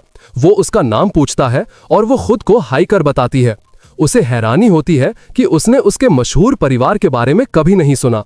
वो ऐलान करता है कि जब तक वो उसके साथ है वो सुरक्षित रहेगी। कपड़े साफ करने की उसकी कोशिश बुरी तरह नाकाम हो जाती है। कपड़े धोना उसके बस की बात नहीं। वो जिद करती है कि थोड़ी गंदगी कोई चिंता की बात नहीं है। लड़का उसकी भावना से पूरी तरह मोहित हो जाता है। वो उसे थम्स अप देता है और उसे कूल बताता है, और हाथ मिलाने के साथ ही एक नई दोस्ती बनती है। वो उसे एक खास जगह दिखाने का वादा करता है। वो आखिरकार अपना परिचय होकेई कानो के रूप में देता है और वो शर्माते हुए अपना नाम सेत्सुरा हिगुर बताती है। वो उसके नाम की तारीफ करता है और वे सूर्यास्त की ओर भागते हैं, लेकिन उनकी साहसिक यात्रा एक बुरे मोड़ पर पहुंच जाती है क्योंकि किडनैपर आ जाते हैं। उन्हें पता चलता है कि उसके परिवार ने फिरौती देने से मना कर दिया था, जिससे उसका भाग्य तय हो गया। याद फीकी पड़ जाती है, केवल वर्तमान का ठंडा इरादा बाकी रहता है। सारा अंधेरे टावर के अंदर जागती है। उसका इरादा टूटा नहीं है, लेकिन वो चौंक कर महसूस करती है कि उसका हथियार गायब है। वो एक विशाल कमरे में है जो उसके पकड़े गए सहपाठियों से भरा हुआ है। वो अपनी इमरजेंसी संपर्क डिवाइस की जांच करती है। ये उसकी आखिरी उम्मीद थी, लेकिन कोई सिग्नल नहीं है। वे पूरी तरह से कट चुके हैं। छोटे कानों की एक याद उसके दिमाग में आती है, उसके अतीत का एक भूत। उसके चारों ओर दहशत फैल जाती है, लेकिन सारा अजीब तरह से शांत रहती है। एक बेचैन छात्र सौदेबाजी की कोशिश करता है, उसकी ओर उंगली दिखाता है। वो दावा करता है कि असली इनाम तो वो है, एक ताकतवर परिवार की बेटी। बाकी लोग भी तुरंत शामिल हो जाते हैं और अपने पुराने नेता के खिलाफ हो जाते हैं। वे उसे मनहूस कहते हैं। उनका डर दोष में बदल जाता है। वो हथियार पहने नेता उस विद्यार्थी को पकड़ता है, जिससे उनका असली निशाना पक्का हो जाता है। लड़के का चेहरा खुशी से चमक उठता है। उसे लगता है कि अब वो आजाद होने वाला है, पर एक ही पल में उसकी ये उम्मीद बुरी तरह से टूट जाती है। बाकी बचे हुए विद्यार्थी सिर्फ घबराहट में ये सब देखते रह जाते हैं। नेता घोषणा करता है कि वो सब काम के हैं, चाहे वो लाश ही क्यों ना बन जाएं। उनको कोई छुट्टी का पैसा नहीं मिलेगा। वो बताता है कि अब उनके पास पूजा शुरू करने के लिए काफी बलियां हैं। जो लोग मरे हैं उन्हें एक चमकते हुए बलि वेदी पर इकट्ठा कर दिया जाता है। एक सैनिक एक बहुत बड़ी खतरनाक दिखने वाली मशीन चालू करता है। उसके बीच से लाल लाल रस्सी जैसा कुछ लिए हुए एक छिपा हुआ आदमी नीचे आता है। वो एक काला जादू शुरू करता है। जमीन पर बने निशान ताकत से चमकने लगते हैं। एक खूनी रंग का भयानक चीज उभरता है जो वेदी पर पड़ी लाशों को खा जाता है। वो एक भद्दी सी चीज में बदल जाता है जिसमें सिर्फ मांस और चिल्लाते हुए चेहरे हैं। नेता बचे हुए लोगों का असली दुनिया में स्वागत करता है।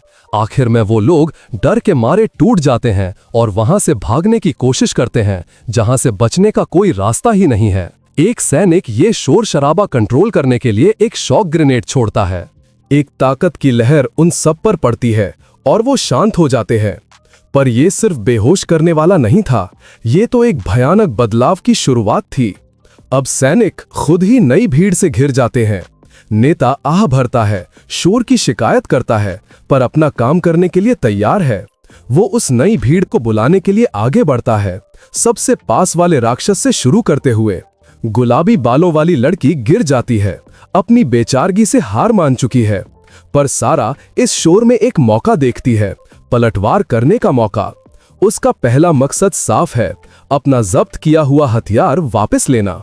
वो अपनी ताकत इकट्ठा करती है, तलवार को उसके सुरक्षा कवच के पार खींचने की कोशिश करती है।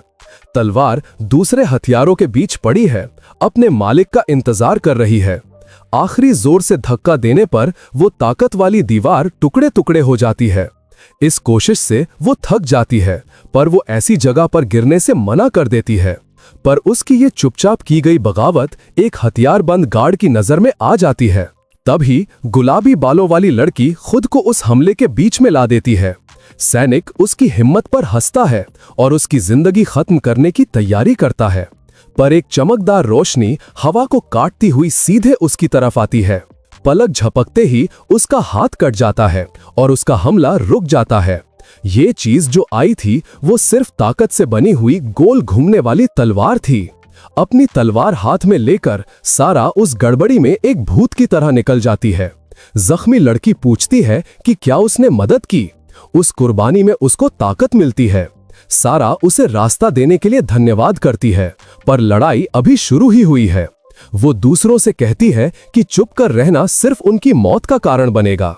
वो आगे छलांग लगाती है, उस लड़के के लिए जिंदा रहने का पक्का इरादा करके जिसे वो कभी जानती थी। बाकी बचे हुए सैनिक गोली चलाते हैं। उन्हें यूज मारने का हुक्म मिला है, पर उसकी तलवार पहली गोली से टकराकर चिंगारियां निकालती है। वो गोलीबारी के बीच नाचती है, हर एक गोली को हटा देती है। ये वो हुनर है जो उसने बचपन से सीखा है। उसकी 8 साल की उम्र में की गई सख्त ट्रेनिंग की याद उसके दिमाग में आती है। 13 साल की उम्र तक वो बिना डरे असली गोलियों का सामना कर रही थी। 17 साल में उसने एक मिनी गन का सामना किया था। उस नौकरानी को तो जरूर अच्छी तनख्वाह मिलनी चाहिए। उसकी तलवार एक धुंधली सी चीज बन जाती है, ऐसी रफ्तार का सुरक्षा कवच जिसका होना मुश्किल है। अब वो एक ही शानदार वार में दोनों सैनिकों को काटकर गिरा देती है। दूसरे विद्यार्थियों को एहसास होता है कि उनके पास सिर्फ एक ही मौका है, उसके पीछे चलना। उसकी ताकत से हौसला पाकर वो सब अपनी नई नेता के पीछे इकट्ठा हो जाते हैं। उसकी हिम्मत सब में फैल जाती है और विद्यार्थी आखिरी बार लड़ने के लिए तैयार हो जाते हैं। जैसे ही वो आगे का रास्ता बनाती है, सारा सोचती है कि उसे इतनी जल्दी निशाना क्यों बनाया गया। सिर्फ एक ही सीधी वजह हो सकती है कि उनके बीच कोई गद्दार है, पर उसकी ये जांच एक नए सुनहरे हथियार पहने दुश्मन से रुक जाती है। सैनिकों का नेता खुद आगे आता है उससे निपटने के लिए। वो शिकायत करता है कि इस लड़ाई की वजह से उसे एक्स्ट्रा काम करना पड़ रहा है।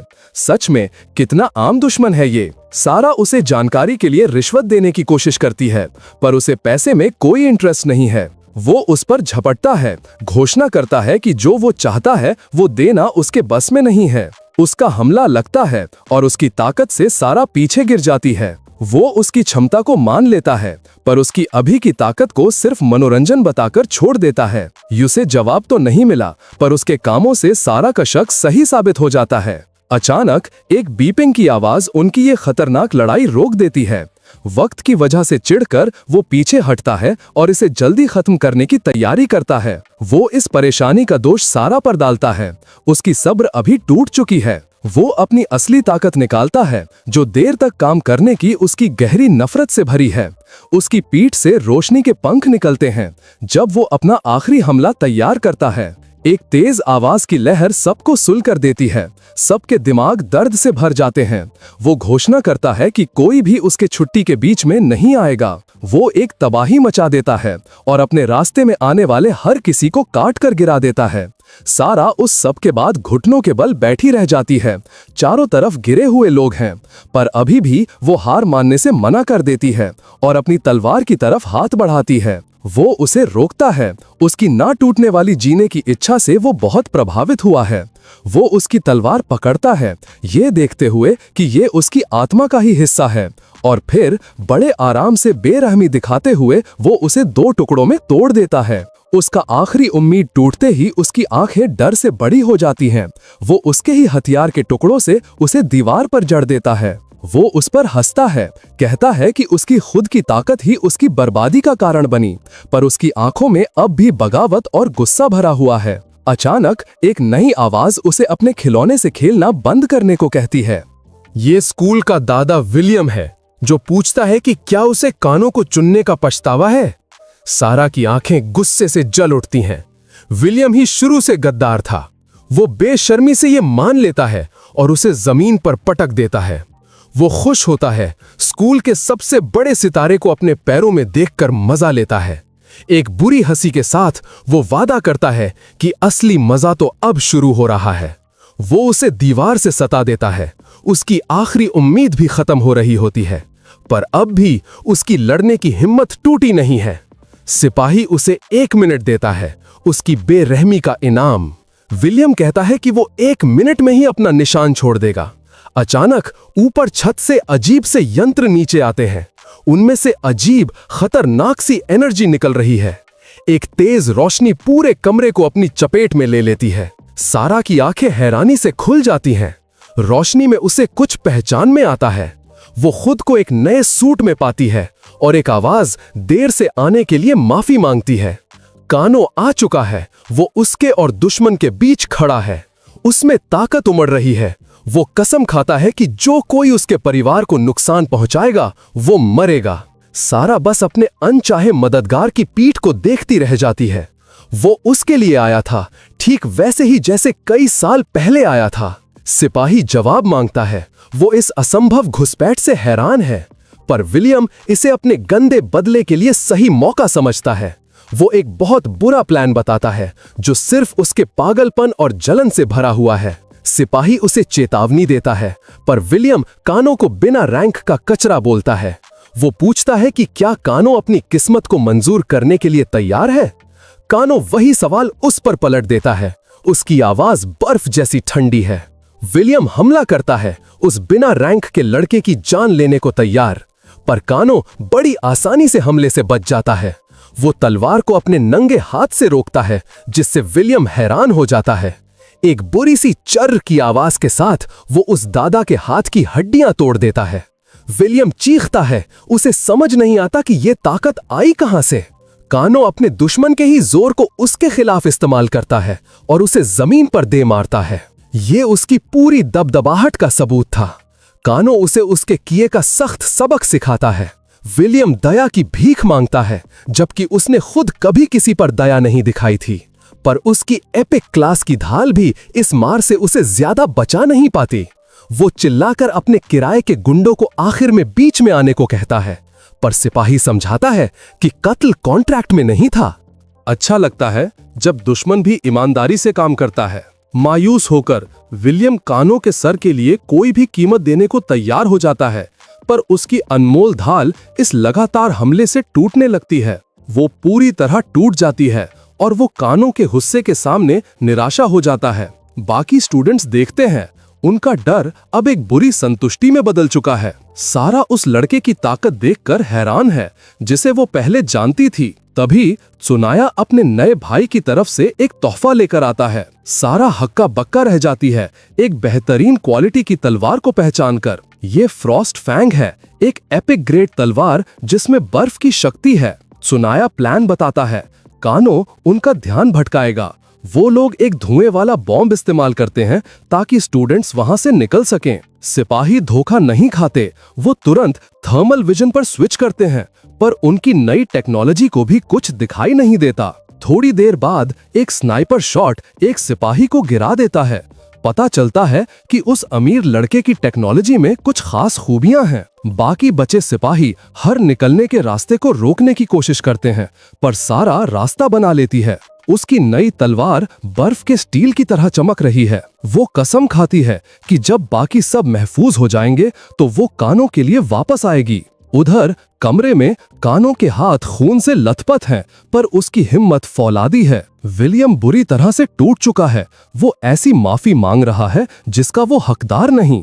कानो उसे गुजरी हुई जानों की याद दिलाता है और उसके बेकार बहानों को ठुकरा देता है। वो सुनहरा सिपाही आखिर में आगे आता है, कानो को कहता है कि खेलना बंद करो, पर कानो सच जानता है ये बस वक्त बर्बाद करने की चाल है। सिपाही विलियम को पकड़ता है, उसे ठीक करने वाली शक्ति का इस्तेमाल करता है ताकि वो चल सके। विलियम हैरान है कि वो आखिरी पल में बच गया और दोबारा अपने पैरों पर खड़ा है। जब वो भागता है तो कानो और उसके परिवार के लिए दर्द भरे भविष्य का वादा करता है। उसके कॉम में एक आवाज आती है, स्टूडेंट्स महफूज हैं। कानो संदेश स्वीकार करता है, अब कोई नियम नहीं बचे हैं। अचानक तीरों की एक बौछार हॉलवे से गुजर जाती है। सिपाही उन्हें रोकता है क्योंकि वो लड़के को बचाने के लिए कॉन्ट्रैक्ट से बंधा हुआ है, पर एक तीर उसके बचाव से निकल जाता है और अपने असली निशाने पर लगता है। विलियम बस हैरानी से देखता रह जाता है जब उसकी जिंदगी खत्म हो जाती है।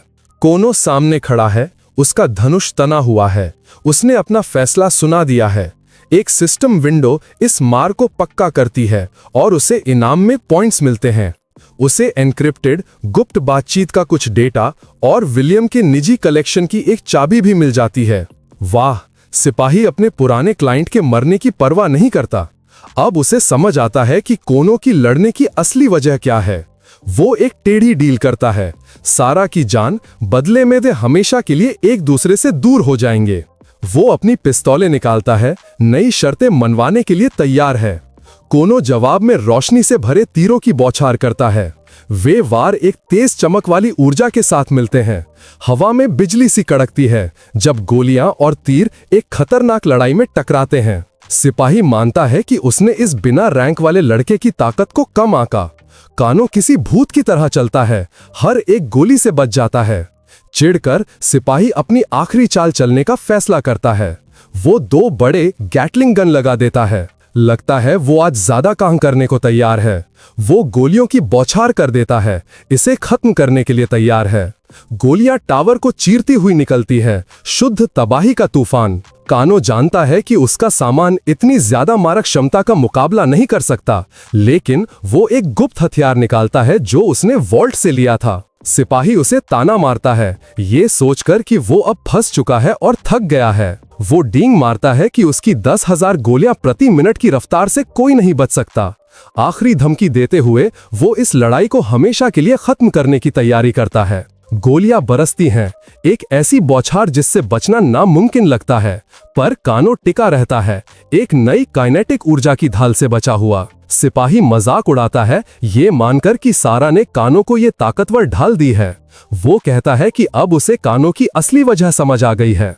वो कानो पर आरोप लगाता है कि वो मुफ्तखोर है, अच्छी जिंदगी के लिए एक अमीर लड़की से चिपका हुआ है। वो कहता है कि उसका अनुभव किसी भी सस्ते आइटम पर भारी पड़ेगा। वो आगे कूदता है, उसके स्टैट्स में 46 का एक अच्छा स्टार रैंक दिखता है। कानो वार का जवाब देता है, उसके अपने स्टैट्स में लड़ने की ताकत लगभग 3 गुना ज्यादा दिखती है। सुनहरी रोशनी की तेज चमक में उनके मुक्के टकराते हैं। कानो का मुक्का सही जगह लगता है, जिससे वो बख्तरबंद सिपाही लड़खड़ा जाता है। सिपाही हवा में उछल जाता है और कानो से उसका असली स्टार रैंक पूछने की जिद करता है। कानो आराम से अपने स्टैट्स दिखाता है और उन्हें मामूली बताता है। वाह, क्या सादगी है। सिपाही हक्का बक्का रह जाता है, इन नामुमकिन अंकों पर विश्वास नहीं कर पाता। कानो उससे कहता है कि वो इसे खुद ही एक जबरदस्त वार से जांच ले। वो वार उसके हेलमेट को तोड़ देता है, जिससे एक अनुभवी सिपाही का चेहरा दिखता है। उस वार की वजह से उनके नीचे का फर्श भी टूट जाता है। इसके बाद वो लगातार मुक्कों की बौछार करता है। सिपाही टावर की दीवार के पार चला जाता है। सिर्फ उस टक्कर की ताकत से दीवार बाहर की तरफ फट जाती है। कोनो जमीन पर उतरता है और अपने दुश्मन को आसमान में जाते हुए देखता है। सिपाही वापस जमीन पर गिरता है, उस लड़के को कोसता है। वो उठने की कोशिश करता है। उसका शरीर और गुरूर पूरी तरह से टूट चुके हैं। हार मानने से इनकार करके वो अपनी बची हुई ऊर्जा को एक आखिरी आवाज वाले हमले के लिए इस्तेमाल करता है। पर कानो पहले ही तैयार हो चुका होता है और कहता है कि सिपाही ने गलत दुश्मन चुना है। वो पूछता है कि क्या उसका दुश्मन अंत के लिए तैयार है। सिपाही बस हंस पाता है। वो भाड़े का सिपाही अपनी हार मान लेता है और कहता है कि उसे मौत का कोई डर नहीं है। अपनी आखिरी सांस में वो चेतावनी देता है कि उसके मालिक बदला जरूर लेंगे। एक सिस्टम विंडो उस मार को पक्का करती है और कोनो को पॉइंट्स और एक नया आइटम इनाम में देती है। सिस्टम सिपाही की हाई पावर गैटलिंग गन और उसके लकवा मारने वाले सोनिक पंखों के स्टेट्स बताता है। लेकिन मुख्य कमरे में वापस एक नया जोरदार झटका टावर को हिलाता है। वेदी पर खड़ा नकाबपोश आदमी घोषणा करता है कि अनुष्ठान आखिरकार पूरा हो गया है। वो नकाबपोश आदमी चिल्लाता है, एक बाहरी भगवान के आने का ऐलान करता है। वेदी से मांस और खोपड़ियों का एक भयानक ढेर बाहर निकलता है। टावर की छत टूट जाती है। ऊपर का खून जैसा लाल चांद दिखाई देता है। कानो बस घूरता रह जाता है। एक भयानक सच्चाई उसे समझ आती है। एक पंख वाला राक्षस नीचे उतरता है और कयामत की घड़ी 100 दिन आगे बढ़ जाती है। बाहर बाकी छात्र आखिरी बॉस को देखते हैं। उनकी उम्मीद राख हो जाती है। सारा को बहुत ज्यादा दबाव महसूस होता है। वो सोचती है कि क्या ये सच में अंत है। लेकिन सोनिया हिम्मत जुटाता है, अपने नए भाई पर अपना पूरा विश्वास दिखाता है। नोमी की आंखों में पक्का इरादा दिखता है। वो जानती है कि उसका भाई जीतेगा। कानो को एहसास होता है कि ये एक छिपा हुआ बॉस है जो उसके असल गेम डिजाइन में नहीं था। उसे अपने गेम के लॉर यानी 12 ताकतवर ज़ोडियक बॉस याद आते हैं। वे गेम के आखिरी लेवल का कंटेंट थे। हर किसी की अपनी खासियत थी। उसने कभी नहीं सोचा था कि कोई पंथ ऐसे किसी को बुला सकता है, खासकर एक ट्रायल डंगोन में। लेकिन इस जीव का रूप उसके लिए बिल्कुल नया है। वो पंथ वाला व्यक्ति बलि चढ़ाता है, अपने नए भगवान से मजबूत होने की भीख मांगता है। वो उस मांस के ढेर में खिंच जाता है, इस मकसद के लिए खुशी से दी गई बलि। वो खुशी में चीखता है, इसे खाया जाना अपने लिए सम्मान कहता है। कुछ लोगों के अजीब शौक होते हैं। वो जीव उसे जज्ब करना शुरू कर देता है। मांस की लताएं उसके शरीर को लपेट लेती हैं। उसका चेहरा बिगड़ने लगता है क्योंकि उसकी जीवन शक्ति खत्म हो रही होती है। कानो जानता है कि इसे अपने आखिरी रूप में आने से पहले ही रोकना होगा। वो एक धमाके वाला तीर चलाता है, पर वो जीव इसे बेकार समझकर हटा देता है। उस ढेर पर उस शैतान का चेहरा आता है जो कानो से कहता है कि अब वो उसका अगला खाना बनेगा। अगर धमाके काम नहीं करेंगे तो कानो तय करता है कि अब ज्यादा ताकत इस्तेमाल करनी होगी। वो अपनी नई गैटलिंग गन से गोलियों की बौछार कर देता है। वो जीव फट जाता है, पर अंदर का शैतान मुक्ति के लिए प्रार्थना करता है। गोलियों की ये बरसात चलती रहती है। ये बदलाव रोकने की एक हताश कोशिश है। आखिर में जीव का असली रूप उस मांस वाले हिस्से को पूरी तरह निगल लेता है। वो घोषणा करता है कि उसका आना पूरा हो चुका है और इंसानों को कांपने के लिए कहता है। टावर से लाल ऊर्जा की एक बहुत बड़ी लहर निकलती है। ऊपर आसमान में वृश्चिक राशि का तारा समूह चमकने लगता है। राशि का बॉस अपना असली डरावना रूप दिखाता है। वो अपनी बिच्छू वाली पूंछ में एक भयानक हमला तैयार करता है। विनाश की एक तेज किरण युद्ध के मैदान को चीरती हुई निकलती है। पर यह हमला कानों पर नहीं है, ये नीचे मौजूद छात्रों के लिए है। बॉस परछाई वाले गुर्गों की एक नई लहर छोड़ता है। परछाई वाले बिच्छुओं का एक झुंड लड़ने के लिए खड़ा हो जाता है। नए आए इन जीवों से छात्र पूरी तरह घिर जाते हैं। वो आग के एक घेरे में फंस जाते हैं। उनका भागने का रास्ता कट जाता है। एक छात्र को मुश्किल से पता चलता है कि ये कोई साधारण आग नहीं है। आग खुद जिंदा लगती है, जो भी छूती है उसे खा जाती है। जमीन से टहनियां निकलती हैं, उन्हें उनकी मौत की तरफ खींचती हैं। उस दानव की पकड़ से बचना नामुमकिन है। जैसे ही एक छात्र हिम्मत हारने लगता है, सारा उससे कहती है कि उठो और लड़ो। वो रास्ता बनाती है और कहती है कि कमजोरी दिखाना कोई विकल्प नहीं है। पर वो राक्षस ठीक हो जाते हैं। उनकी उम्मीद राख बन जाती है। सूना सबको इकट्ठा करता है। उसका डर अब नई हिम्मत में बदल चुका है। नोई डटी रहती है। उसे अपने भाई पर पूरा भरोसा है। अचानक आसमान से एक चमकता हुआ सितारा नीचे उतरता है। वो एक उल्कापिंड की ताकत से युद्ध के मैदान पर गिरता है। कानो आ चुका है और अपने इस जबरदस्त एंट्री के लिए माफी मांगता है। उसके उतरने से शुद्ध ऊर्जा की एक लहर फूटती है। छात्र उस धमाके में फंसकर हवा में उड़ जाते हैं, पर एक सुनहरी ढाल बनती है जो उन्हें इस अफरा तफरी से बचाते हैं। कुछ अभी भी शक में है, पर कानो पहले ही अपनी अगली चाल सोच रहा है।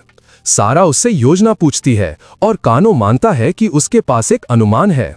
वो बॉस की कमजोरी जानता है, पर उसके पास पहुंचना ही असली चुनौती है। सारा को गलती दिखती है। बॉस तो पहुंच से बहुत दूर है, पर सुनाया के पास एक हल है जो उसके परिवार की दौलत की मेहरबानी है। एक बुलावे के घेरे से सुनहरी रोशनी का एक खंभा निकलता है। उसने एक बहुत बड़ा रोबोट बुलाया है, क्योंकि जाहिर है वो यही करेगा। एक गुप्त हथियार, एक खास एस रैंक रोबोट, पर वो बताता है कि इसमें एक बहुत महंगी कमी है। ये स्टार स्पिरिट से चलता है, जो हर मिनट 10,000 खर्च होते हैं। सारा कहती है कि इतनी लागत तो कोई बड़ी कंपनी भी नहीं उठा सकती। सुनाया मानता है कि इसे उधार लेने के लिए उसे अपने पिता की बहुत मिन्नतें करनी पड़ी। उसने एक बार 30 सेकंड की सवारी के लिए पैसे जमा किए थे। वो उसकी जिंदगी के सबसे अच्छे 30 सेकंड थे। अपनी पूरी दौलत के साथ भी वो इसे सिर्फ 4 मिनट के लिए चला सकता है। जब बाकी छात्र हिम्मत हार जाते हैं, तो कानो अपने विकल्पों पर विचार करता है। वो अपना इरादा पक्का करता है, जानता है कि यही उसका इकलौता मौका है। अचानक एक सिस्टम विंडो 5000 पॉइंट ट्रांसफर होने की पुष्टि करती है। सुनाया अपना सब कुछ दे देता है, उम्मीद करता है कि 30 सेकंड काफी होंगे। कानो सारा की तरफ मुड़ता है, जो चिंता से देख रही है। वो उसे तसल्ली देता है, कहता है कि उसके फैसलों के लिए वो खुद को दोष न दे। वो सुनाया से कहता है कि वो अपने पॉइंट्स अपने पास रखे। उसके पास 4 मिनट के लिए काफी हैं। सिस्टम लिंक की पुष्टि करता है और कानो के भंडार से 40,000 पॉइंट काट लिए जाते हैं। उसकी निर्माता प्रतिभा रोबोट की पूरी युद्ध क्षमता को खोल देती है। मशीन की आंखें चमकती हैं। वो अपने नए पायलट के साथ पूरी तरह जुड़ चुकी है। सुनाया अपने नए भाई के लिए चिल्लाता है और वो हवा में उड़ जाता है। अंदर कानो महसूस करता है कि रोबोट उसके शरीर का ही एक हिस्सा बन गया है। वो इसकी कीमत जानता है, पर जिंदा रहना ही उसका इकलौता लक्ष्य है। उसकी पहली प्राथमिकता जमीन पर मौजूद खतरों को खत्म करना है। चमकते ब्लेड से वो परछाई वाले गुर्गों को काटता जाता है। ऊर्जा के इस हमले से वो जीव पिघलने लगते हैं। बॉस की टहनियों में अब सुनहरे रंग के नुकीले डंक दिखते हैं। सिस्टम आने वाले हमलों की एक बड़ी लहर की चेतावनी देता है। रोबोट हमले के बीच नाचता है। लाल और सुनहरे रंग का एक धब्बा सा बन जाता है। वो हाइव मिसाइल सिस्टम को चालू करता है। मैदान साफ करने के लिए तैयार है। रोबोट के कंधों से रॉकेट की एक बौछार निकलती है। युद्ध का मैदान आग और रोशनी के तूफान से भर जाता है। बॉस पीछे हटता है और कानो जानता है कि इसके पूरी तरह बनने से पहले उसे हमला करना होगा। रोबोट का शोल्डर कैनन चार्ज होता है, फायर करने को तैयार है। वो सीधे शुद्ध ऊर्जा का एक धमाका करता है, पर बॉस का काला घेरा कवच को खराब कर देता है और उसके पास सिर्फ 3 मिनट बचते हैं। कानो सब कुछ झोंकने का फैसला करता है। उस जानवर पर ज्यादा से ज्यादा ताकत से वार करता है, पर उस जीव के बड़े पंजे पूरे हमले को रोक देते हैं। वो अपनी चाल बदलता है। रोबोट का रश प्रोटोकॉल चालू करता है ताकि तेजी से उसको हरा सके। उसकी पीठ से 2 चमकदार स्टार बर्नर पंख निकलते हैं। वो लाल और सुनहरी रोशनी की तरह घूमता हुआ मॉन्स्टर के हमलों से बच निकलता है। इतने दबाव में उस जानवर की सुरक्षा टूटने लगती है। दोनों महान शक्तियां रोशनी और गुस्से के तूफान में टकरा जाती हैं। नीचे सुनाया और बाकी लोग अपने नए हीरो के लिए सिर्फ चिल्लाकर खुशी मना सकते हैं, पर सारा सच देखती है। कानो ऐसे लड़ रहा है जैसे उसके पास खोने के लिए कुछ बचा ही नहीं है। वो शर्मिंदगी से भर जाती है। उसे लगता है कि जिसे वो बचाना चाहती है उसके लिए वो सिर्फ बोझ है। बॉस अभी खत्म नहीं हुआ है। वो अपने बड़े डंक स्टिंगर में नया हमला भर रहा है। वो आसमान से खतरनाक एनर्जी बीम की बौछार करता है। रोबोट के पंख खराद हो जाते हैं। उसकी तेजी का फायदा पूरा चला जाता है। वो आखिरी कोशिश के तौर पर एक मजबूत एनर्जी की ढाल लगाता है। कानो हिम्मत जुटाता है और तैयार है आगे बढ़ने के लिए जब तक वो ढाल टूट न जाए। सिर्फ 1 मिनट की पावर बची है। वो सीधा उस पर हमला करता है। वो ढाल को टक्कर मारने वाले हथियार की तरह मॉन्स्टर के डंक पर इस्तेमाल करता है। वो सुनहरी ढाल इतने ज्यादा दबाव में दरारें पड़ने लगती है। वो टूट जाती है, लेकिन उससे पहले कानो अपना असली मकसद पूरा कर लेता है। जानवर को हिलने से रोक देता है। दुश्मन को रोकने के बाद वो आखिरी फैसला कुनवार की तैयारी करता है। रोबोट अपना आखिरी प्रोटोकॉल, अपना सबसे बड़ा हथियार चालू करता है। एक बहुत बड़ी तोप चार्ज होने लगती है। वो सारी बची हुई पावर खींच लेती है। बॉस जवाब में अपना आखिरी हमला तैयार करता है। कानो स्टार जजमेंट छोड़ता है, जो कि शुद्ध ब्रह्मांडीय कॉस्मिक एनर्जी की बीम है। वो आसमान से नीचे आती है, पूरी तबाही का एक खंबा बनकर। ज़ोडिएक बॉस उस धमाके में पकड़ा जाता है। उसका शरीर बिखरने लगता है। वो सिर्फ चीख सकता है जब वो तेज रोशनी में गायब हो जाता है। छात्रों को विश्वास नहीं होता कि कानो ने आखिरी बॉस को मिटा दिया है। एक सिस्टम विंडो उनकी जीत की पुष्टि करता है और डंजन से निकलने का एक दरवाजा खोल देता है। राहत जश्न में बदल जाती है जब वो अपने नए हीरो की तारीफ करते हैं। सुनाया गर्व से चमकता है। अपने नए भाई पर उसका विश्वास पूरा हो चुका है। सारा शांति से मुस्कुराती हुई देखती है, ये इशारा करते हुए कि उसने उसकी सारी उम्मीदों से ज्यादा किया है। लेकिन इस जीत की एक कीमत थी। रोबोट की पावर खत्म हो जाती है। कानो को जबरदस्ती बाहर फेंक दिया जाता है। सिस्टम उसे गुड लक कहता है। कानो सोचता है, शुक्रिया, पर किस काम का? जब वो गिर रहा होता है, रोबोट के कवर का एक टुकड़ा उसकी तरफ उड़ता है। वो एक हाथ का दस्ताना है, मशीन की तरफ से आखिरी तोहफा। वो उसे पकड़ लेता है, अपनी इस महंगी सैर की एक निशानी। अब उसे बस ऑर्बिट से गिरने से बचना है। अचानक एक अजीब सा एहसास उस पर छा जाता है। दर्द और कमजोरी की एक लहर उसे हवा में ही लूला कर देती है। सिस्टम ओवर एक्सर्शन यानी ज्यादा जोर लगाने के लिए एक खास कमजोरी डीबफ का ऐलान करता है। 10 मिनट के लिए उसके सारे कौशल बंद हो जाते हैं। वो पूरी तरह शक्तिहीन है। नीचे उसके दोस्त देखते हैं कि उसके गिरने की रफ्तार कम नहीं हो रही। सुनाया बात समझ जाता है। ये रोबोट चलाने का एक बुरा असर है, साइड इफेक्ट है। वो अपना जेट पैक चालू करता है, एक हीरोइक बचाव के लिए तैयार है। वो आसमान में तेजी से उड़ता है, कसम खाता है कि वो अपने नए भाई को बचाएगा। सारा भी पीछे पीछे जाने की तैयारी करती है, वो पीछे नहीं रहने वाली। तभी बाकी छात्र निकलने वाले दरवाजे पर इकट्ठे होते हैं, पर उनका एक लौता रास्ता उनकी आंखों के सामने छोटा होने लगता है। एक छात्र आसमान की तरफ इशारा करता है, उन पर एक नया डर छा जाता है। ज़ोडिएक बॉस मरा नहीं था, वो बस दोबारा बन रहा था। एक एरर मैसेज आता है, दरवाजा 100 सेकंड में बंद हो रहा है। डर फैल जाता है और छात्र निकलने के लिए भागते हैं। गुलाबी बालों वाली लड़की पीछे रह जाती है, मदद के लिए गिड़गिड़ाती है। सारा उसके पास दौड़ती है, किसी को भी पीछे छोड़ने से मना करती है, पर वो जानती है कि छोटा होता हुआ दरवाजा मतलब वो सबको नहीं बचा सकती। वो बचे हुए लोगों को इकट्ठा करती है, आखिरी कोशिश के लिए तैयारी करती है। गुलाबी बालों वाली लड़की सारा से प्लान पूछती है, पर अचानक वो हवा में उड़ जाती है। सारा का प्लान सीधा था, उसको सुरक्षित जगह पर फेंक दो। बाकी छात्र सिर्फ हैरान होकर देखते रह जाते हैं। ये जरूर अपने दोस्तों को निकालने का एक तरीका है। भीड़ इस अनोखे बचाव से दंग रह जाती है। वो सुरक्षा वाले घेरे में ठीक से उतरते हैं, शुक्रगुजार हैं, पर थोड़े चोटिल भी हैं। सारा अपनी जगह पर खड़ी रहती है, कानों के बलिदान का सम्मान करती है। वो कसम खाती है कि वो हर एक को जिंदा बाहर निकालेगी। तभी कानो अपनी किस्मत मान लेता है। जैसे ही दरवाजा बंद होता है, वो अपने दोस्तों से कहता है कि वो उसके बिना निकल जाएं, पर ज़ोडिएक बॉस का डंक आखिरी वार करने के लिए नीचे आता है। सुना उसे बीच में रोकता है, एक इंसानी ढाल बन जाता है। टक्कर से उनके नीचे की जमीन टूट जाती है। कानो हैरान है कि वो अभी भी सांस ले रहा है। सुना रोबोट के साइड इफेक्ट भूल जाने के लिए माफी मांगता है। वो कहता है कि अगर इससे सब बच गए तो ये इसके लायक था। वो सबसे ज्यादा कानों को जिंदा देखना चाहता था, पर वो अभी रुका नहीं है। उसके पास एक और चाल है। वो एक हाईटेक मोटरसाइकिल बुलाता है। अमीर बच्चों को सबसे अच्छे खिलौने मिलते ही हैं। जब उसका फ्लाइट सूट टूट चुका है तो यही उनके निकलने का एक लौता रास्ता है। वो पूरी रफ्तार से बंद हो रहे दरवाजे की तरफ भागते हैं। उनके भागने का समय हर पल कम होता जा रहा है। वो धूल उड़ाते हुए युद्ध के मैदान को पार करते हैं। लेकिन सुनाया की नजर सारा पर पड़ती है, जो पीछे रह गई थी। कानो उससे रुकने से मना करता है, कहता है कि वो संभाल लेगा। जैसे ही बाइक करीब आती है, सारा हाथ आगे बढ़ाती है। कानो उसका हाथ पकड़ लेता है।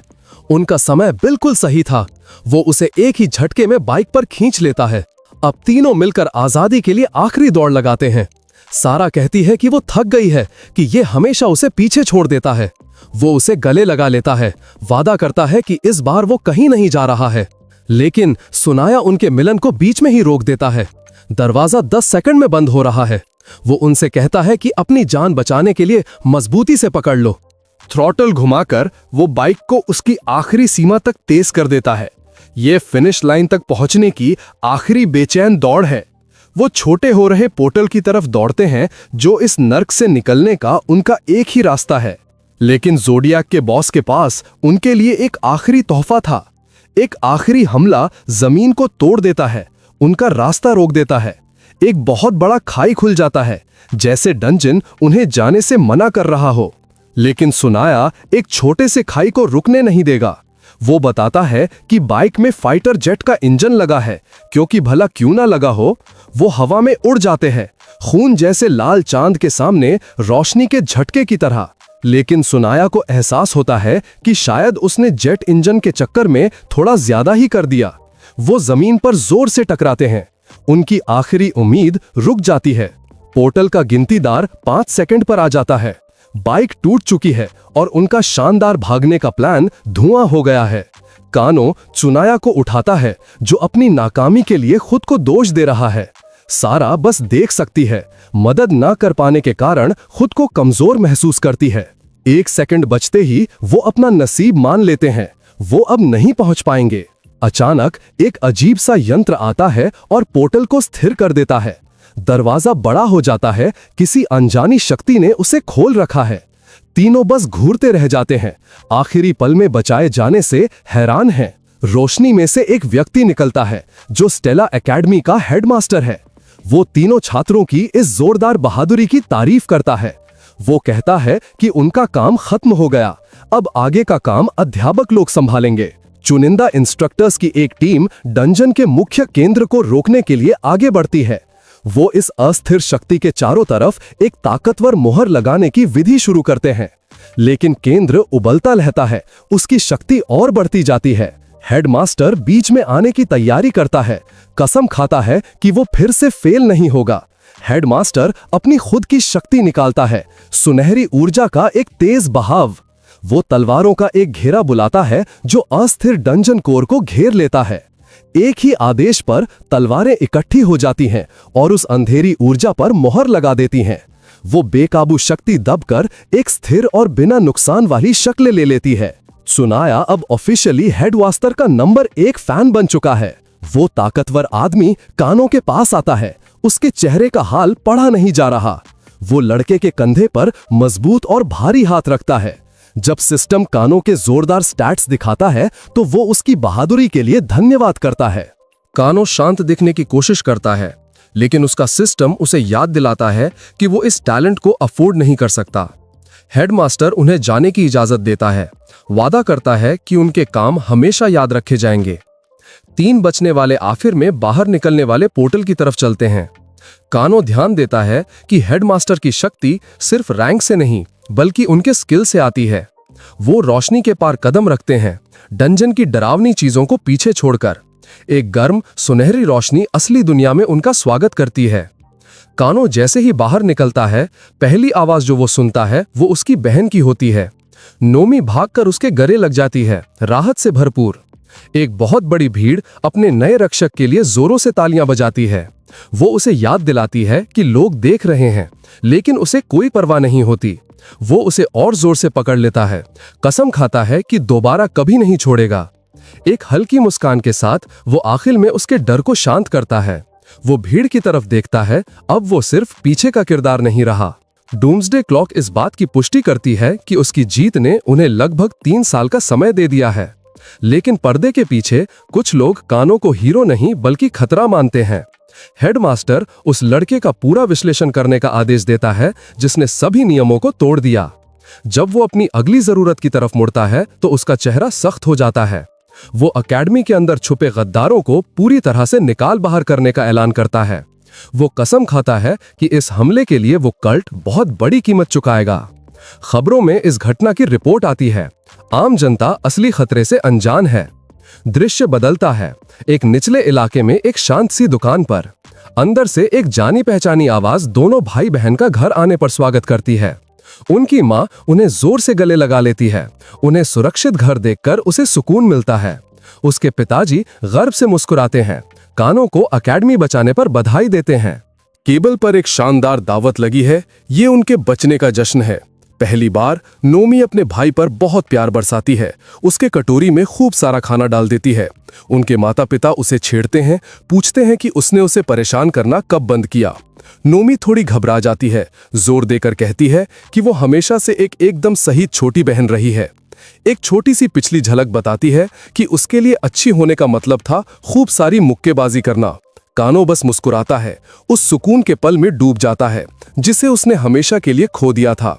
उसे अपनी सादी जिंदगी याद आती है, एक छोटी सी दुकान चलाना और वो कुर्बानियां जो उनके माँ बाप ने उन्हें एक बड़े अकेडमी में भेजने के लिए दी थीं। इसी सादी खुशी के लिए वो लड़ रहा है और वो इसे दोबारा खत्म नहीं होने देगा। पर वो जानता है कि उसकी जीत ने उसे खतरे में डाल दिया है और उसे और ताकतवर बनना होगा। अब दृश्य बदलता है हिगुराशी परिवार के बहुत बड़े आलीशान महल की तरफ। अंदर सारा दिन की भयानक घटनाओं के बारे में सोच रही है। वो चांदनी में अकेली बैठी है, कानों के गर्मजोशी वाले घर से बहुत दूर। एक नौकरानी उसके लिए रात का खाना लाती है और बताती है कि उसके माता पिता एक दावत में गए हैं। सारा हाथ के इशारे से उसे जाने को कहती है। उसका ध्यान साफ तौर पर कहीं और है। नौकरानी बताती है कि माता पिता चिंतित थे, पर दावत में जाना जरूरी था। सारा इस बात पर उपहास करती है। उसकी आंखें ठंडी और दूर दूर सी हैं। नौकरानी बस देखती रह जाती है। उस जवान लड़की के लिए उसकी चिंता साफ दिख रही है। सारा उसे अकेला छोड़ने को कहती है और नौकरानी तुरंत मान जाती है। सारा जानती है कि विलियम का ताकतवर परिवार कानों से बदला लेगा। वो उस पंथ के बारे में जानकारी के लिए अपने परिवार के डेटाबेस में घुसने की कोशिश करती है, पर देखती है कि उसका एक्सेस एक बड़े प्रतिबंध के कारण पूरी तरह से रुका हुआ है। इस स्तर की गोपनीयता के आगे उसका अधिकार भी बेकार है। वो अपनी तलवार पकड़ती है, उसे बचा न पाने का जाना पहचाना दर्द महसूस करती है। वो कसम खाती है कि वो इतनी ताकतवर बनेगी कि उसके पीछे नहीं बल्कि उसके साथ खड़ी हो सके। दूसरी तरफ एमिया हेवी इंडस्ट्रीज के मुख्यालय में सुनाया पर एक रिपोर्ट दी जाती है, जो घर लौटने के बाद से सोया हुआ है। उसके कर्मचारी फुसफुसाते हैं कि इस घटना ने उसे अच्छे के लिए कैसे बदल दिया है। जाहिर है सदमा इंसान का चरित्र बनाता है। वापस अपने परिवार के पेंट हाउस में सुनाया बेहोश पड़ा है, लेकिन नींद में भी वो मुस्कुराता है और ताकतवर बनने की कसम खाता है। शहर आगे बढ़ रहा है, उस लड़ाई से बेखबर जिसने उसे अभी अभी बचाया है, और प्रलय की घड़ी लगातार टिक टिक करती जा रही है। एक प्रेस कॉन्फ्रेंस में हेडमास्टर हमले की पूरी जिम्मेदारी लेते हैं। वो मानते हैं कि उनकी गैर मौजूदगी एक बड़ी गलती थी और दिल से माफी मांगते हैं। फिर वो भविष्य के लिए अपनी 3 हिस्सों वाली योजना बताते हैं। पहला, हर पीड़ित परिवार को पूरा मुआवजा। दूसरा, अकादमी को गद्दारों से साफ करने के लिए एक बड़ी जांच। और तीसरा, विधर्मी देवता के पंथ के मुखियाओं पर एक बहुत बड़ा इनाम। भीड़ 5000 पॉइंट्स के इतने बड़े इनाम को सुनकर हैरान रह जाती है। चमकती आंखों के साथ हेडमास्टर आधिकारिक तौर पर युद्ध का ऐलान कर देते हैं। सरकार भी उनका साथ देती है और पूरे शहर में अपनी जांच शुरू करती है। जनता की सुरक्षा के लिए यूनिवर्सिटी की प्रवेश परीक्षाएं भी टाल दी जाती हैं। 3 दिन बाद स्टेला अकादमी का पुनर्निर्माण शुरू हो चुका है। हेडमास्टर बताते हैं कि उनकी टीम ने घटना का सिमुलेशन किया था। अनुमान विनाशकारी थे, छात्रों का लगभग पूरी तरह से खात्मा, लेकिन असल नतीजे किसी चमत्कार से कम नहीं थे, जिसमें हताहतों की संख्या बहुत कम थी। वो समझाते हैं, ये एक चमत्कार है और ये सब सिर्फ एक आदमी की वजह से मुमकिन हुआ। वो तीनों नायकों को अपने दफ्तर में बुलाते हैं और कानो को अलग से इशारा करते हैं। कानो श्रेय बांटने की कोशिश करता है, पर उसके दोस्त सच जानते हैं। सुनाया जोर देता है कि वे तो बस मदद के लिए थे, कानो ही वो था जिसने सबको बचाया। हेडमास्टर सहमत होते हैं, लड़के से कहते हैं कि अब इनाम लेने का समय आ गया है। वो कानो को 10,000 पॉइंट्स और अकादमी के खजाने तक पूरी पहुंच देते हैं। सारा को 7,000 पॉइंट्स और एक ताकतवर हथियार का अधिकार मिलता है। सुनाया को 4,000 पॉइंट्स और उसके टूटे हुए सभी खिलौनों के लिए एक ब्लैंक चेक मिलता है। हेडमास्टर खासकर राहत महसूस करते हैं कि अमीर बच्चा संतुष्ट है। वो पूछते हैं कि क्या वे इसे स्वीकार करते हैं, और तीनों एक साथ हाथ उठाते हैं, पर वो स्थिति को गलत समझ बैठते हैं और पूछते हैं कि क्या उनका इनाम बहुत छोटा है। सारा आगे बढ़कर कहती है कि वो इसके लायक नहीं है और उसके पॉइंट्स कानो को मिलने चाहिए। हेडमास्टर अपना गर्व जाहिर करते हैं और उन्हें 4 दिन का आराम देते हैं। लेकिन जब वे जाने लगते हैं तो कानो एक आखिरी सवाल पूछने के लिए पलटता है। वो हेडमास्टर की बिल्कुल सही समय पर हुई बिजनेस ट्रिप के बारे में पूछता है। उस ताकतवर आदमी के चेहरे के हाव भाव एक पल के लिए सख्त हो जाते हैं। फिर वो खुशी से ऐलान करता है कि ये जानकारी टॉप सीक्रेट है। बाहर सुनाया अभी भी सारा के पॉइंट्स दे देने की शिकायत कर रहा है, पर सारा सहमत होती है, कसम खाती है कि वो कानो के साथ खड़े होने के लिए काफी ताकतवर बनेगी। अचानक एक सिस्टम विंडो सुनाया की तरफ से एक बहुत बड़े पॉइंट ट्रांसफर का ऐलान करती है। कानो उस तोहफे के आकार को देखकर दंग रह जाता है। वो फौरन अमीर लड़के पर अपने ही पिता को लूटने का आरोप लगाता है। सुनाया समझाता है कि उसने बस बाकी हर छात्र को उनके इनाम के लिए हड़का दिया था। एक सच्चा परोपकारी बनकर वो गर्व से कहता है कि वो अपने नए भाई को नुकसान नहीं होने दे सकता। कानो आगे बढ़ जाता है, अपने दोनों नए सहयोगियों को अपनी प्राथमिकताएं तय करने के लिए छोड़ देता है, पर अपने मन में वो बताता है कि वो हेडमास्टर का राज पहले से ही जानता है। अपने दोस्त से मिले नक्शे की वजह से अकेडमी की कोई भी जगह छुपी नहीं है। उसको तो हेडमास्टर की असली जबरदस्त शक्ति का भी पता है, और वो खास जानकारी भी जो उनके कंप्यूटर में है, एक नया S लेवल का डंजन।